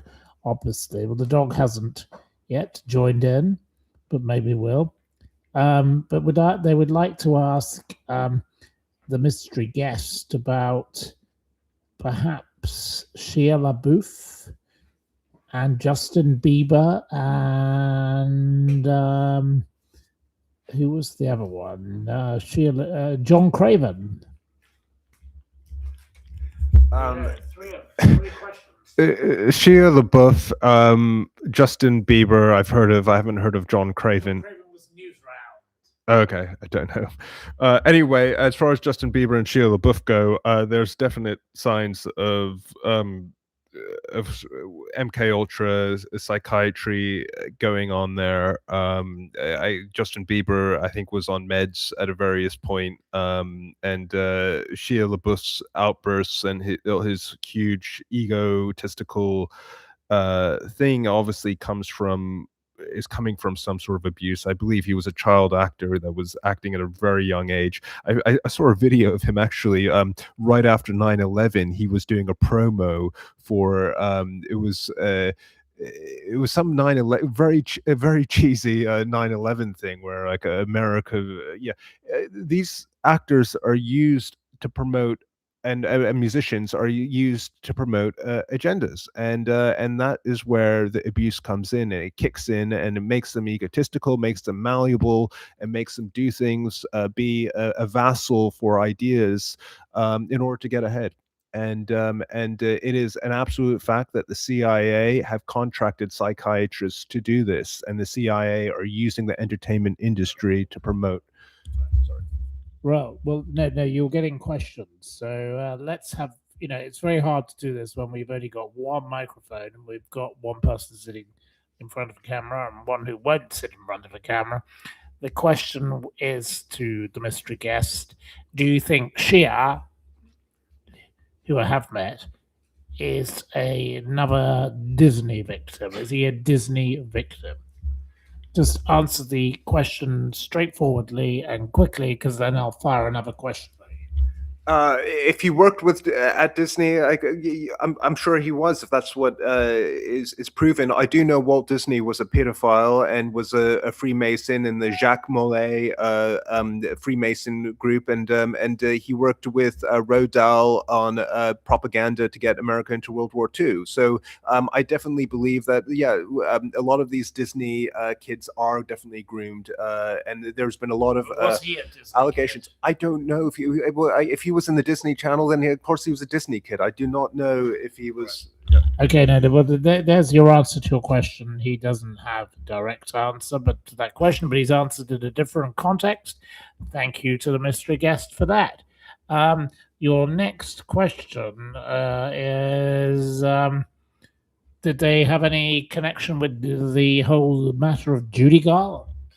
Judy Garland. Well, yeah, Judy Garland obviously was also MK Ultra, but there was definitely substance. I can't remember what drug they were giving her, but I'll have to look into the Judy Garland story again. But the psychiatrist was very interesting, who was treating Judy Garland. Very interesting. Look at the psychiatrist of Judy Garland. There we go. So it gives him some research work to do for his next week. Right. Okay. Well, let's move along. I think I don't think the mystery guest will know anything about Cynthia Payne. He's never even heard of her. Well, of course, I know a lot about Cynthia Payne. I don't know whether the other mystery guest, who is not speaking, has ever heard of Cynthia Payne, but I don't think he really knows who she is either. But Cynthia Payne will save for another day. Roald Dahl is somebody definitely the mystery guest knows about, but we won't go down that rabbit hole tonight. Ariana Grande, well, I think we'll leave her off there. So perhaps it's time we had a little quiz. Are you ready for a quiz? We can always continue conversations after a quiz. Does the mystery guest like the Soho area? Is a question. I don't go there. I mean, he doesn't go there, is his answer. So we don't need to go down that rabbit hole. Pretty simple. The Blue Nomad likes Streatham. Right, Enigma Blue is ready for a quiz. It seems that our audience could be ready for a quiz. Are we all ready for a quiz? Right, are we ready for the quiz? The Blue Mad doesn't like Stratton.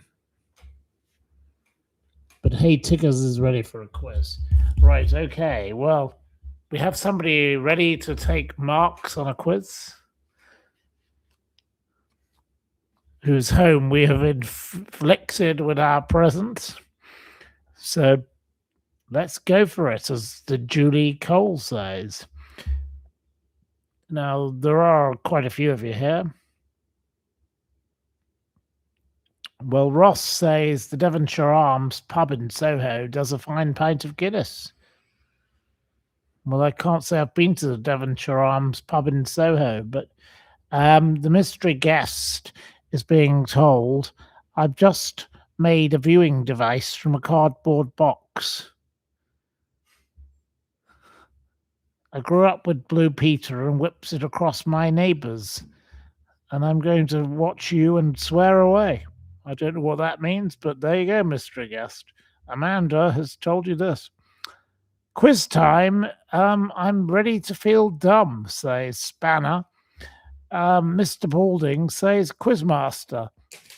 Karen says I used to go to Quo Vadis in Soho back in the 80s. Well, here's your chance to remember being back in the 80s, because here's a quiz. So you can imagine that you were in a pub quiz in the 1980s, dear Karen. So your first question, an easy question if you're not an idiot. If you aren't from the Village Funny Farm, as of 2026, who is the chairman of the board of Condé Nast? the magazine empire? Who is the chairman of the board? Neither of the guests in the room seem capable of answering the question. They have no idea who it is. Anna Wintour? It is not Anna Wintour. The mystery guest is completely wrong. She does work for the company, but she is not the chairman of the board because she's not a man and she's not the chair. And she's certainly not the chair of the overall company. She is involved in elements of the company. So the mystery guest is not missing a point, but the other mystery guest does not yet make a point. It is not Michael Portillo, as Mr. Balding says. It's not Charles Moore. It's not Piers Morgan. The mystery guest has been told that he is brilliant. Oh, well, that's very nice for him. Isn't that lovely? But the other mystery guest has no opinion on who is the chairman of the board of Condé Nast. No opinion at all. Yes. He doesn't have a guess. It is not Nigel Farage. It's not Lewis Hamilton. Lewis Hamilton would not be able to write for toffee, let alone be the chairman of a publishing house. Natalie says Jonathan. Well, it's very well saying Jonathan, but you have to have a surname also. It is not Fergie. Sarah Ferguson is not in charge. We haven't got to her. We haven't even spoken of her tonight, and I haven't spoken yet of the other idiot. Was it me? If it were me, I wouldn't be sat here being the absolute moron that I am, would I? So no, I'm not the chairman of Condé Nast. Natalie adds a name. Well, you have to express the full name in one sentence, Natalie, if you want to win the point. So Natalie wins the point with Jonathan Newhouse, though you don't spell his name correctly. It's not Jonathan with an O. Jonathan does not have an O at the end of it. But I will allow you. It is certainly not Claire Mandel, who was Lady Min's least favourite bitch. We could not stand Claire Mandel. And wherever you are, Claire Mandel, I hope you're rotting in hell. Awful old cow. Dreadful specimen. Awful. So the winner with the point is obviously Natalie Goddard, who our little point taker has taken down for us. So cheers to you, but no cheers to Claire Mandel. Burn in hell, Claire Mandel, you rotten old cow. You're the meanest person I ever remember ever meeting in my life. The meanness you showed to men. What a creep.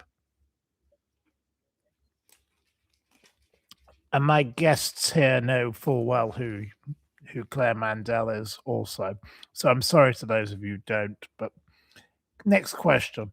With which country is the musical genre K-pop associated? Where? Well, the mystery guest gets the point with South Korea. He was the quickest because it's South Korea. You know, the Hebe and the Scooter Braun and the Lalisa Monabal, the Princess Diana of Thailand. 2026, 105 million followers on Insta. There you go. So that's the power of K-pop. And I'm very surprised the mystery guest, who is supposedly an intellectual, knows about such trash. So he clearly is a bit lowbrow as much as he claims to be highbrow. So perhaps the mystery guest is conning us, isn't he, our other mystery guest? He's telling us porky pies as to his own profession. So perhaps beneath the surface, he's secretly a Neighbours and Coronation Street and EastEnders watcher. We don't really know what the mystery guest is up to. He is a bit like the Stig. That's why I always said you have to watch the mystery guest because you never know where he may go. Anyway, Next question. With which profession was Paul Revere Williams associated? Paul Revere Williams. Well, the mystery guest is making no attempt. The other mystery guest has no idea. He wasn't a cobbler, he wasn't a lawyer, he wasn't in medicine. Paul Revere Williams. Susan says the mystery guest is merely well-rounded. Edwina, he used to be a K-pop star, he claims. Edwina claims Paul Revere Williams was involved in shoes. Erica says involved in magic, music, and advertising. Come on in other options. He was a soldier. But Julie Cole gets the point. He was indeed an architect. Julie Cole. Well done, Julie Cole. Of course, he built homes, 3,000 buildings, in fact, in the Beverly Wilshire. He built homes for Frank Sinatra, Cary Grant, Jay Paley of Columbia Broadcasting. He was an African American. He had an impeccable sense of dress, and he was he broke the barrier of color because he was black, and he couldn't live in the homes that he built because the white people wouldn't have him live there, but they would have him design them. So he became one of the most amazing architects of California. So he was a fascinating fellow. And, that was a man who created the American dream of mansions. And what an amazing man. He changed the world of architecture because he allowed black people to live like the rich white people. But they all wanted to live like him. So he turned color on its head. So it proves that anything can go and bigotry does not ever win. So well done to him. He was an absolutely brilliant gentleman. And reading about him in Vanity Fair, and you can read about him in this month's edition, please do it. I urge you to do that. Okay, next question.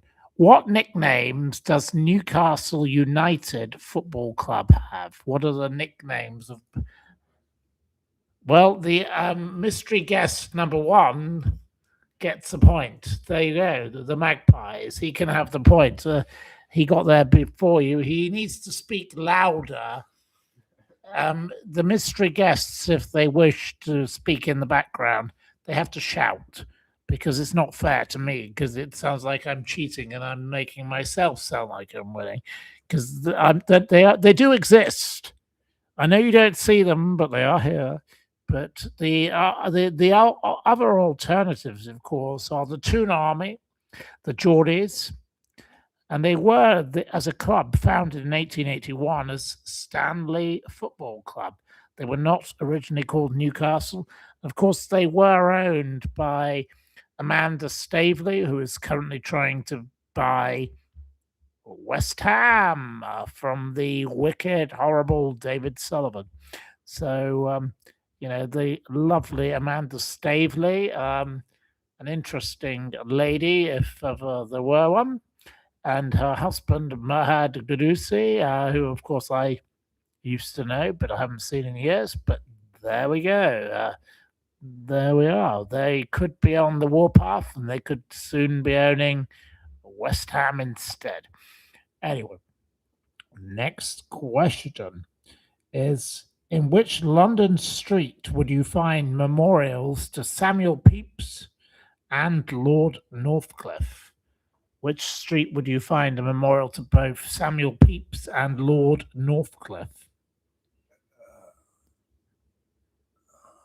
It's also the home of the fictional murderer Sweeney Todd. Fleet Street. Yes, the mystery guest gets the point with Fleet Street. Well done to the mystery guest number one. We've got two mystery guests. Of course, it was also where the River Fleet flowed, and it was the home of the British press until the 1980s. Okay, in 2025, according to TfL data, on average, how many buses crashed in London each day? How many buses crashed in London each day? It is not 4, it's not 7, it's not 2, it's not 37. Any points from the mystery guests? Come on, you've got to give an answer. 10. 10. Well, 10 is an answer no.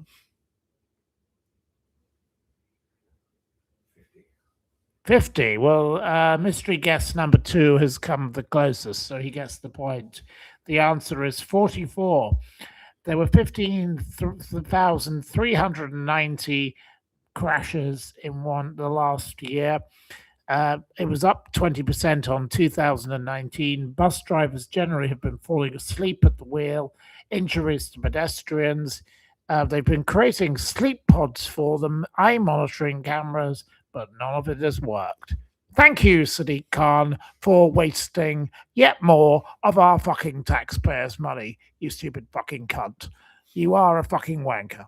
So, sorry, I shouldn't use the C word. I don't normally do that, but I really hate you, Sadiq Khan. So, may I apologize if my grandmother is listening to this, because that was very offensive for me. I went a little overboard, but I really do hate you, Sadiq Khan. Shame on you. So, there we go. Yes. I've already had a complaint from Aaron Copeland. My son is watching. I do apologize to your son. Well, I do apologize for my appalling use of language. Right. Okay. Next question. Moving along. What is the meaning of the English noun gyp? GYP. What is the meaning of GYP? Gyp. Cheated. Scammed. Well, the mystery guest has one correct use of it. Yes, we'll accept the mystery guest as cheating. Pain or trouble is another alternative to cheat. It's considered offensive, the meaning that he has used to gypsies. It also, a slang at Cambridge, means a male personal college servant who performed errands for students. You are a gyp at Cambridge. So there you go. So it has multiple meanings, but the mystery guest was able to get there first. Right. Next question. As of 2026, who is the governing body for the sport of paddle, PADEL, in the United Kingdom? Who is the governing body of paddle? National Association of Paddle. The mystery guest's answer is incorrect. It's not a Sado in Kent. Well, it may as well be, for all I know. My mother seems to love paddle, and so do many other people I know. I think Amanda Eliash seems to like going to watch it as well, but I haven't watched it myself. It's not the BFA, British Paddle Association. No. Can I repeat the question? Well, who is the governing body for the sport paddle in the United Kingdom? It's not the Ghostbusters or the Power League. It's not the Bondage Association. Thank you, Eric, but you add a bit. It's not Simon Jordan. I don't even know who Simon Jordan is. Sorry? He's a boxing promoter, according to mystery guest number 2. It's not Cliff Richard. Next, you'll be suggesting it's Cilla Black.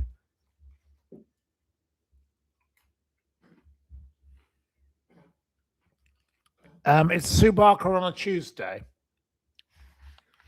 Okay, well, we're not doing very well here. Is paddle rowing? No. It's not the Paddle Association. No. Well, I'm afraid it's not surprise, surprise, it's our Scylla. I do realize you do think Cilla Black is responsible for everything in the entire world that ever happens that's bad or good. Cilla Black has so many stories. Well, of course she does. It's Karren. Well, everybody blames the Karren always, of course. But Julie Cole gets the point. It is, of course, the Lawn Tennis Association. They govern paddle for the moment. So it wasn't Priscilla White, no. Who, of course, is Cilla Black. So, as much as you love our Cilla and our dirty old Cliff, and thank you so much to the mystery guest for who's munching away and has consumed multiple packets now of mini cheddars. He has devoured mini cheddars at a rate of knots that he makes my orange ensemble look decidedly weak. I won't have anything left for me. I'm going to be starved of mini cheddars. I'll be in a Sahara desert of such at this rate. We're off the charts entertaining. You're waiting for your plane and laughing out loud. We've got people entertained at an airport by the mystery guest. So your next question. How did Marie France Van Heel, the wife of Andy Burnham, react to his third attempt to become Lady Leader and PM? What were her words? What did Marie Van Heel have to say when she found out that her weirdo husband was trying to become Prime Minister? Your first answer is leave it for the dog. Enigma Blue was don't do it. Ginger Maisie says, oh, for fuck's sake. She said, yippee, said Karren. Right. But Mr. Balding says, here we go again. Well, she said, not again. They told you twice they don't want you. Well, sadly, we got him, didn't we? We've got the bloody bastard. And we're now going to have to put up the consequences of backwards Burnham and back to the 1970s. But come on, Burnham, call your general election. Let's be getting on with it. Let's have a general election and let's see how you prosper. I'm afraid you will probably win, sadly, but I would like to see you call an election, given you're a cowardly custard. You're a pathetic waste of space. But anyway, that was what she had to say. So thank you for your wonderful alternative answers, which were far better. If you can't beat them, burn them. Precisely. He should have listened. Precisely. But, well, you're a bit late now. Okay. At what age, on the 22nd of July, 2025, did the Prince of Darkness, Ozzy Osbourne, die? What age was Ozzy Osbourne when he died? What year? How old was Ozzy Osbourne? 87. The mystery guest says 87. He is completely incorrect. Well, Adam Forbes gets it completely correct with 76. Adam Forbes. Black Sabbath. He died, and as he died, he told his wife, Sharon, kiss me, hug me tight. I found that they were quite a nice couple. They were quite pleasant to me and the other mystery guest who used to have dealings, I believe, with them. They were very pleasant as a couple. They were always very charming to me, so I have nothing bad to say about them. Well done, Sharon Osbourne. Hope you are prospering and succeeding. So, right, next question. Which Plaistow, East London-born mother of four was featured on the 2025 Forbes list of America's richest self-made women with an estimated worth of £300 million? What was her name? Martha Stewart. The mystery guest says Martha Stewart. He clearly has no idea that Martha Stewart does not hail from Plaistow, East London. Oh, that's right. I didn't hear that. He really is born in a barn. If he thinks that Martha, the marvellous Martha, who is a bit of a pedant. I didn't hear that part. He claims he didn't hear. It's not Anthea Turner. It's not J.K. Rowling, Cilla Black. It's not Kim Kardashian. It's not Vicky Beckham. It's not Bonnie Blue. It's not Jack Gadoo. I don't know, Jade Gadoo. What is the name of the billionairess? She had a business with Khloe Kardashian, with Skims, with Kim Kardashian, also with another business. She was on Dragon's Den, Shark's Tank. She has dyslexia. Her name is not Madonna. No, it's not Bernadette. It's not Barbara. Our other mystery guest doesn't seem to have any input on this particular topic. Karren just says, no idea. It's not Nicki Minaj. It's not Hillary. Why don't you give us two options? Well, I can't give you two options. The mystery guest is being very unhelpful here. They're not being very kindly. Natalie Goddard gets the point. It is Emma Greed. Okay, Miss Emma Greed. So the mystery guest needs to pipe down and learn to play the game. He's being very unhelpful. Next question. Okay, in which year, on the back of an envelope, as he travelled home from the US, did British bicycle designer Anne Carey come up with the US with the design for the Raleigh chopper? Which year was the design for the Raleigh chopper? It was not 1920 and it wasn't 1968. It was not 2003 or 1970. It wasn't 1952, 1986. Edwina Neal gets it with 1967. It was a trip to get to grips with the youth culture, and it was replaced by the BMX in the 1980s. There was a limited edition in 2004, and of course, the Raleigh Bike Company collapsed only last week. So that was the end of Raleigh. Okay. Which animator, puppeteer, and writer who died in Broadstairs on the 8th of December 2008 co-created Ivor the Engine in 1959? What was his name? Ivor the Engine. What was his name? The mystery guest will have no clue of this. It was not Walt Disney, and it wasn't Rod Hull, and it wasn't Jim Henson.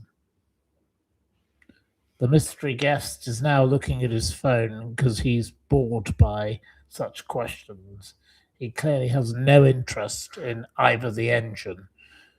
Lady Min would have been shocked and appalled at the lack of interest in a Welsh character of this nature. It wasn't Ringo Starr or Choo Choo Man. Django, Lisa. Well, Lisa, the lovely Lisa gets the point. Oliver Postgate. Well done to Lisa, who is obviously a regular enthusiast on our channel. Lisa gets the point. So well done to you, Lisa. Well done. The mystery guest gets just derision for his pure lack of interest in the whole matter. Right. Okay. Which year were the divisive, love-hate, Marmite-like flavored snacks, Twiglets, created? Now, Twiglets. Do you have a view on which year the Twiglets were created in? 1983. He says 1983. Speak louder. Speak up. 40s. He says 1940s. We've had 1992, 1982, 1995, 1966. Oh, nobody is anywhere close. 1989. Toffee Lady is vaguely close. No, the answer is right. We'll allow Toffee Lady to have the point with 1920. It was 1929. Toffee Lady can have it. Of course, the concept of the inverted French biscuit maker J. Rondelin, who made them with dough. It was they were made in Bermondsey at a factory by adding brewer's yeast to a leftover batch of Vita wheat dough. They were loved by Alex James of Blur, who hosted Camp Twiglet on his Cotswolds farm in 2014.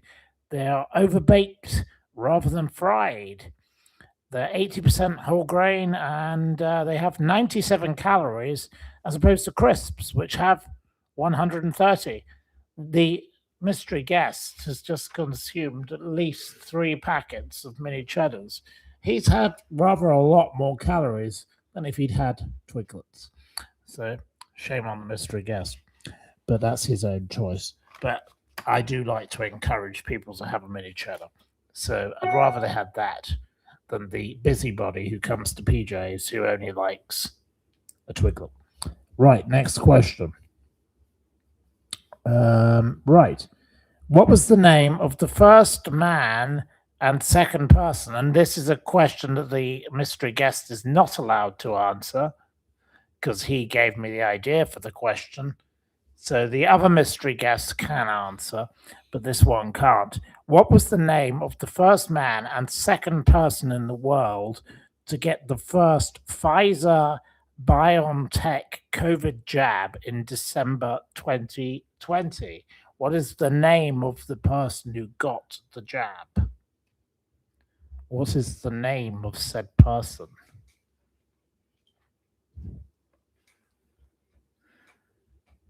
It wasn't Susan or Phil McCracken or Gucci. It wasn't Donald Trump. It wasn't Fauci. It wasn't an idiot. It wasn't an idiot. It wasn't Bill Gates. It wasn't Trump. I'll give a clue. We don't need a clue. We'll No, you're not entitled. It wasn't Mike Brewer of Wheeler Dealers. Who started the Royal Society? It wasn't Phil McCavity. Keep out of it. Who started the Royal Society? No, mystery guest that you are allowed to answer. It wasn't Margaret Keenan or Gully Bull. Well, Julie Cole can have it with the name Shakespeare. Julie Cole gets it with a man called Shakespeare. His name was Bill Shakespeare. Sadly, Mr. Shakespeare died in May 2021 of unrelated illnesses. He had worked at Rolls-Royces. He was a parish councillor, and he said, it was so wonderful to see the media coverage. I never stopped talking about it. I loved the mischief of it all. And the mystery guest considers this rather sinister. So there we go. Okay, next question. And thank you for supporting this channel, whoever you may be. Hope you're enjoying our mad program. What was the name of the Polish opera singer and creator of Lotus Island Botanical Gardens in Montecito, California, who was married 6 times and was part inspiration for Citizen Kane? William Hurst. The mystery guest clearly has no idea about.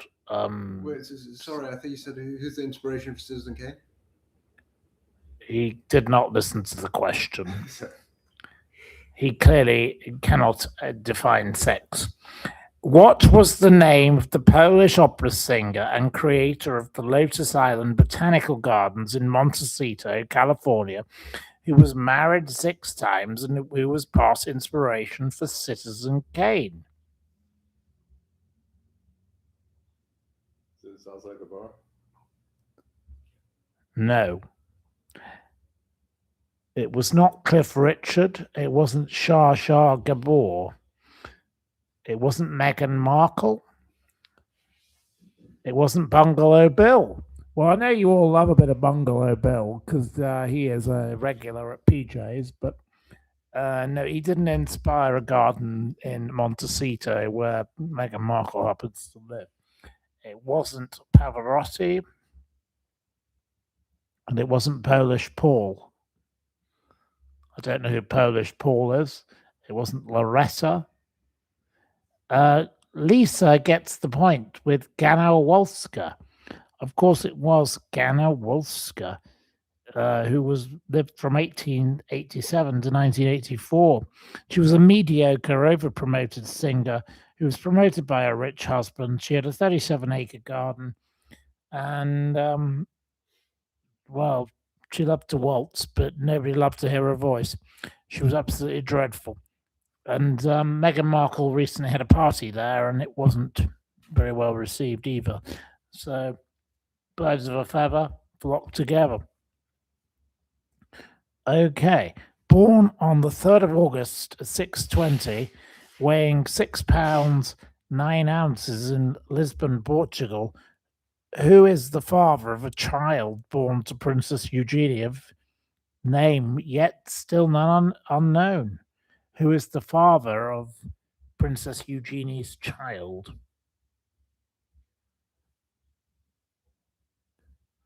Who is the baby daddy?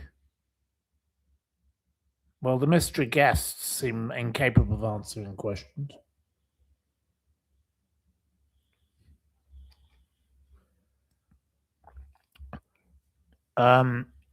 Well, Edwina Neal says Jack Brooksbank, though spells it incorrectly because she puts it into 2 words, but we'll accept that. We'll accept her bad spelling. It wasn't Jack Duckworth or Dwight York. It wasn't the tequila bottle. That would have been more funny. I think if Prince Andrew's grandchild had been fathered by a tequila bottle, that could have been quite curious, couldn't it, Mr. Guest? Mm-hmm. Okay. Well, he doesn't want to get involved in the conversation. Okay. Right, next thing. We're nearly at the end of this quiz.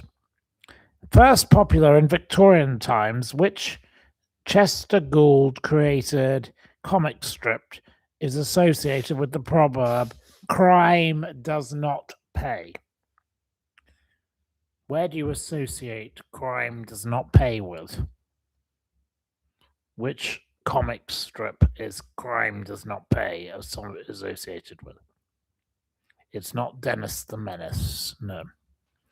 It was coined in 1931, and it was adopted by the FBI ultimately as their slogan. But which comic strip was it associated with? It wasn't Punch, Beavis or Butthead. It wasn't National Lampoon or Desperate Day. It wasn't Inspector Gadget. It wasn't Pink Panther. It wasn't Serial. It wasn't Desperate Dan. It wasn't Superman, and it wasn't whatever you come up with next. It wasn't the Avengers or Calvin the Hobbes. No, you're not doing very well on this one. The mystery guests are not doing very well. They seem to be very weak today, these mystery guests. They could try harder. Well, they have tried harder on some topics, but it wasn't the adventures of Mo Lester. It wasn't Batman. It wasn't Beno. It wasn't Popeye. It wasn't Columbo. It wasn't Dick. Well, it was the Midnight Chair. Gets the point. The Midnight Chair. 1 point to the Midnight Chair. Dick Tracy. Well done to the Midnight Chair. So the Midnight Chair got it. Right. Well, we've only got 2 more questions to go. So your penultimate question. In which year, on the 8th of August at 3 a.m., did a 15-strong gang carry out Britain's most famous train robbery? Which, the 8th of August, which year? 1966. The mystery guest says 1966. Incorrect.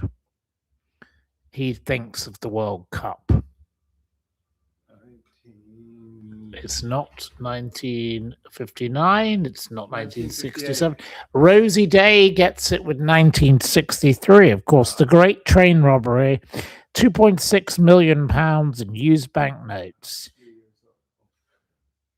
The mystery guest said he was 3 years old. Off. Oh, he was 3 years off. I thought you said he was 3 years old. Yeah, for a person who was 3 years old at the time, he's looking fucking good. I will say that. Excuse my language yet again. Of course, they took it all off the Leverslade farm. It was equivalent of £60 million today, and Ronnie Biggs went on the run, and da-da-da-da-da, and obviously the poor old driver had suffered a terrible, terrible death, that they tried to pretend that nothing was to do with them, all that and the rest. Anyway, there we go.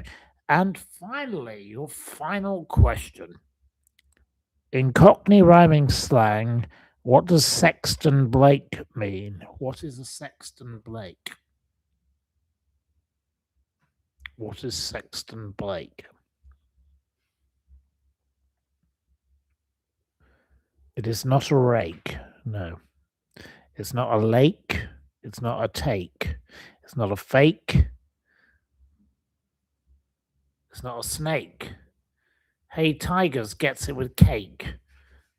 Well, somebody had to get there eventually, but of course, Sexton Blake was a fictional British detective from 1893, the rival to Sherlock Holmes, and they just say Sexton instead. But we'll come down to the deeper history of Sexton Blake in a future quiz, because I have another question about Sexton Blake, who I didn't know much about. But Sexton Blake, of course, is one of the most prolific characters in history, the rival of Sherlock Holmes. And as a Sherlock Holmes obsessive, I do like knowing a little bit about him and the 200 versions that have been created.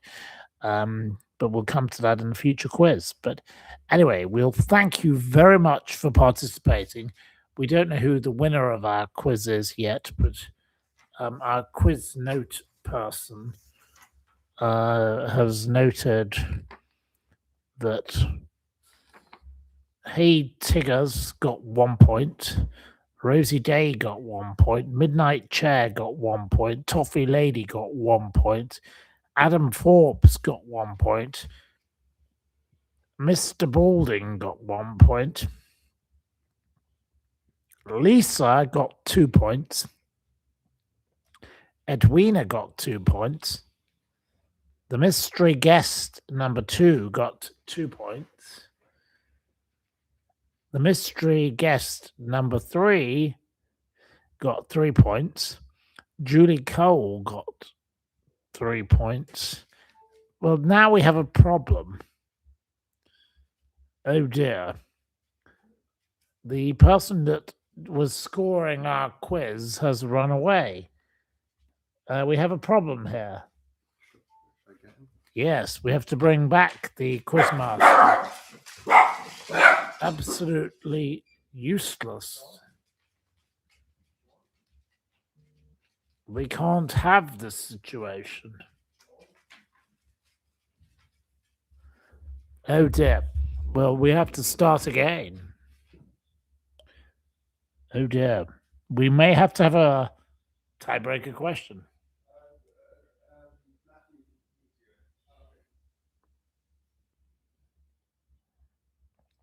We have to have a...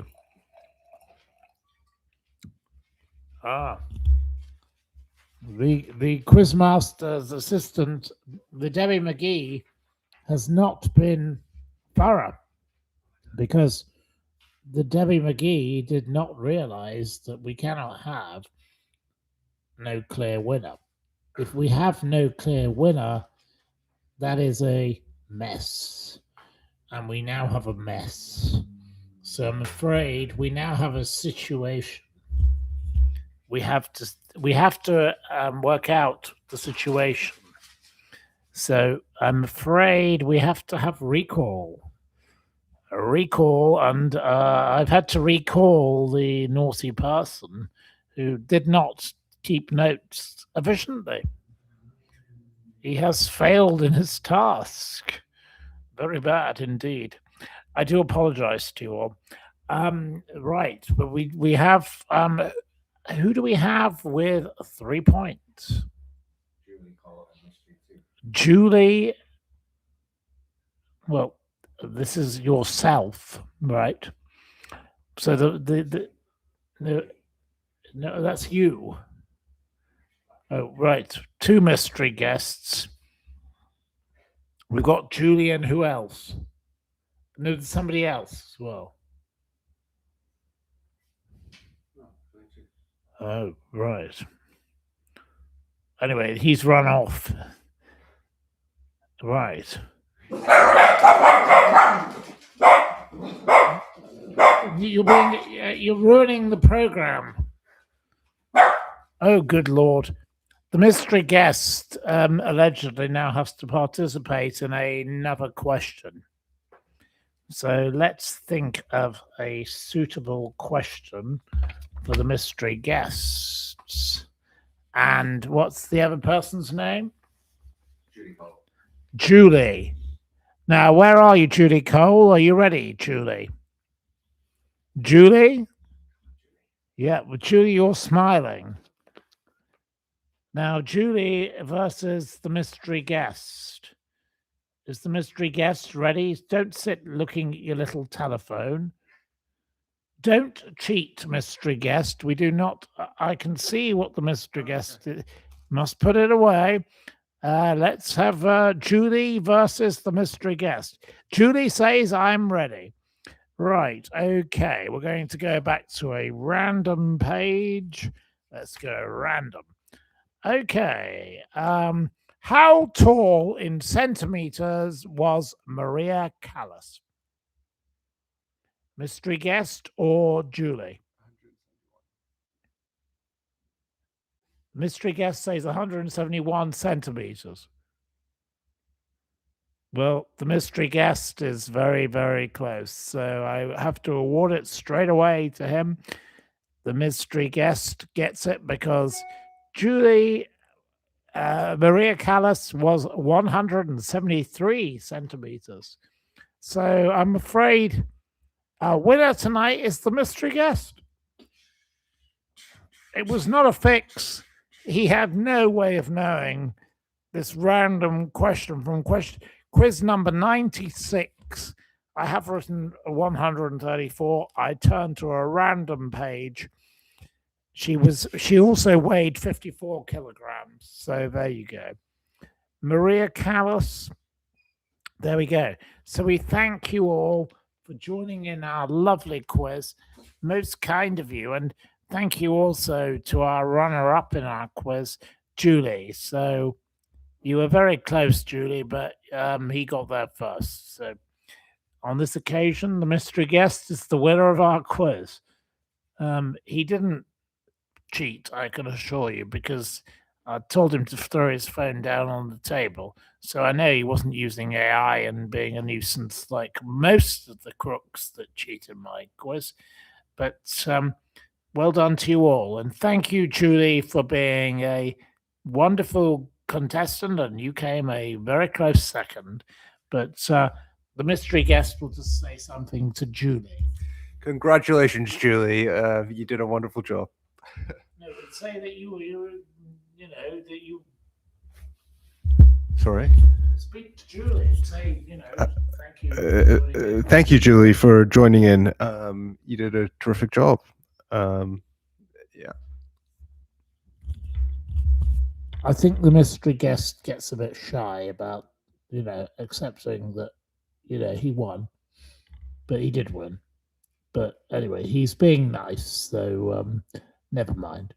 Anyway, right. So, have you any more questions for us before we close down this magical chat and move along? Well, thank you very much for supporting this channel. It has been very much appreciated. Have we had any interactions with Edward Davenport?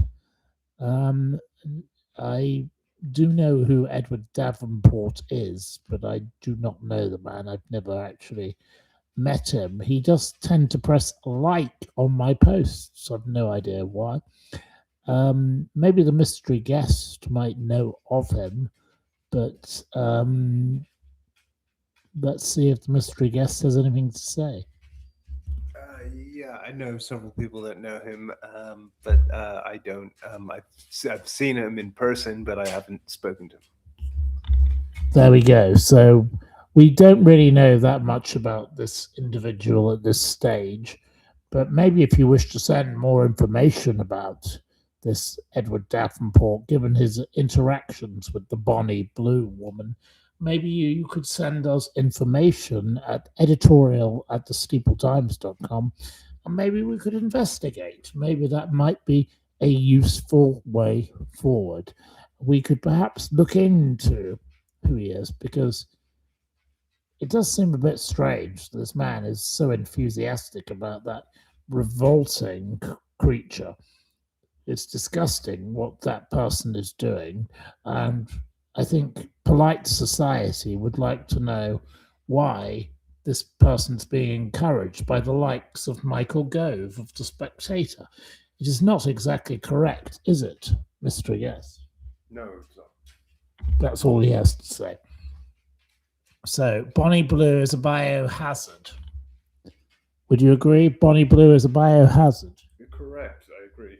Okay, well, he just agrees on all of this. So, well, he doesn't want to speak to the microphone, but he agrees. So, yes, right, Bonnie Blue is a biohazard. Okay, well, what questions have you for me next?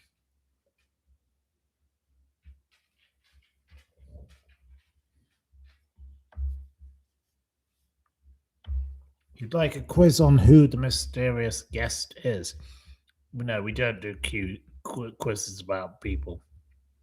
No. My best memories of Margaret Thatcher. Well, I will say Margaret was always great company. She was a joy to be with. What a wonderful lady. I think I've spoken about her on so many occasions that I don't need to say any more tonight, but I would just say, if we had Margaret Thatcher as Prime Minister now as opposed to backwards Burnham, we might be in a better place. And that's what we I'm sorry, the mystery guest is provoking these dogs into some kind of noise making. I do apologize, but perhaps they're celebrating Margaret Thatcher. But there we go. What about Philip Schofield? Well, he's just a thoroughly evil person. I don't know where he is, but I hope he never ever re-emerges, and may he and Hugh Edwards burn in hell together. That's where the pair of those two belong. What are some great British desserts? Well, I like a trifle. An Eton mess is quite nice. I don't know. Does the mystery guest like a particular British dessert? Does he like... he doesn't like dessert. No, the mystery guest doesn't seem to like dessert. He's not very enthusiastic about these kind of topics, I'm afraid. Right. Back to Schofield. Well, I don't know. I can't say any more about old Schofield. He's just a creep. Right. Okay. Well, it's been very nice having lots of you here. I don't know why we haven't had quite as many, but maybe it was the part of this,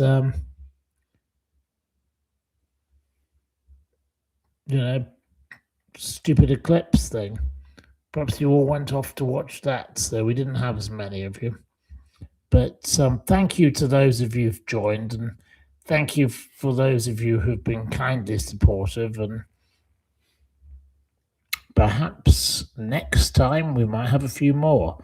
Maybe we'll do it on another day in the coming days soon, given that perhaps a Wednesday evening did not work for you. But tomorrow I'm going to be doing a little tour of London for certain people, and there are a number of people coming on a tour of London tomorrow. So if any of you would like to join for a tour of London, you'd be very welcome.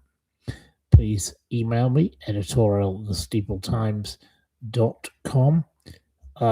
Julie says, I missed tonight. It was fun. And thank you. That's very kind, Julie. It was lovely that you joined in. And I'm only sorry that the mystery guest pipped you at the post only by the pipsqueak of a whisper. And, you know, he's clever, but you're a very clever lady also. So don't worry, you weren't the first. Right. He used to use this green pepper red tomato show.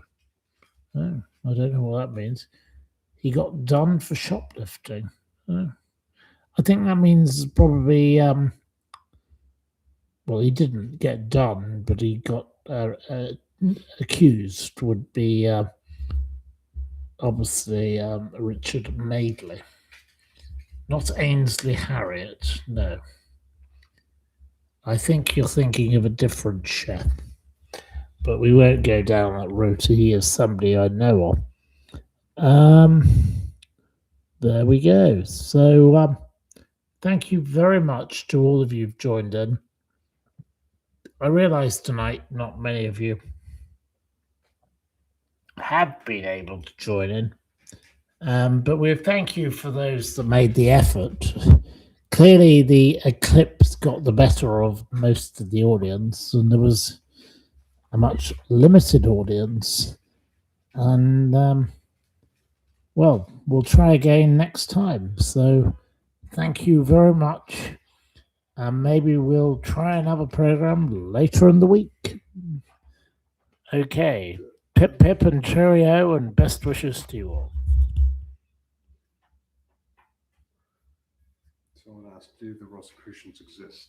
Still exist. Doesn't matter. Oh, no, we're not over yet. Here we are. The mystery guest seems to want to answer a question. Someone asked if the Rosicrucians still exist. Rosicrucianism was kind of the precursor to Freemasonry. It was, Francis Bacon and John Dee and Thomas Vaughan and a whole was it Robert Boyle. That existed in the 17th century. So in the and it kind of just kind of segued into Freemasonry, and there are people that call themselves Rosicrucians today, or different kind of small societies that call themselves Rosicrucians, but they don't trace in a lineage up to the Rosicrucians. The Rosicrucians are primarily became Freemasonry, so it was basically proto-Masonry, and it was, I believe, it was sort of almost like a trial in a way to see, okay, is this going to work the way we want it to work as like a new Templar movement, and it, yeah. Well, there we go. Well, he just wanted to say his final farewell with another little theory, and of course, the mystery guest loves a theory. So thank you very much to all of you for joining in, and it's been lovely that you spent the time tolerating our weird random ramblings, and I hope you have a glorious evening, and I hope that we see you again soon. So take care, pip pip and cheerio, and best wishes to you all. Take care. Bye bye.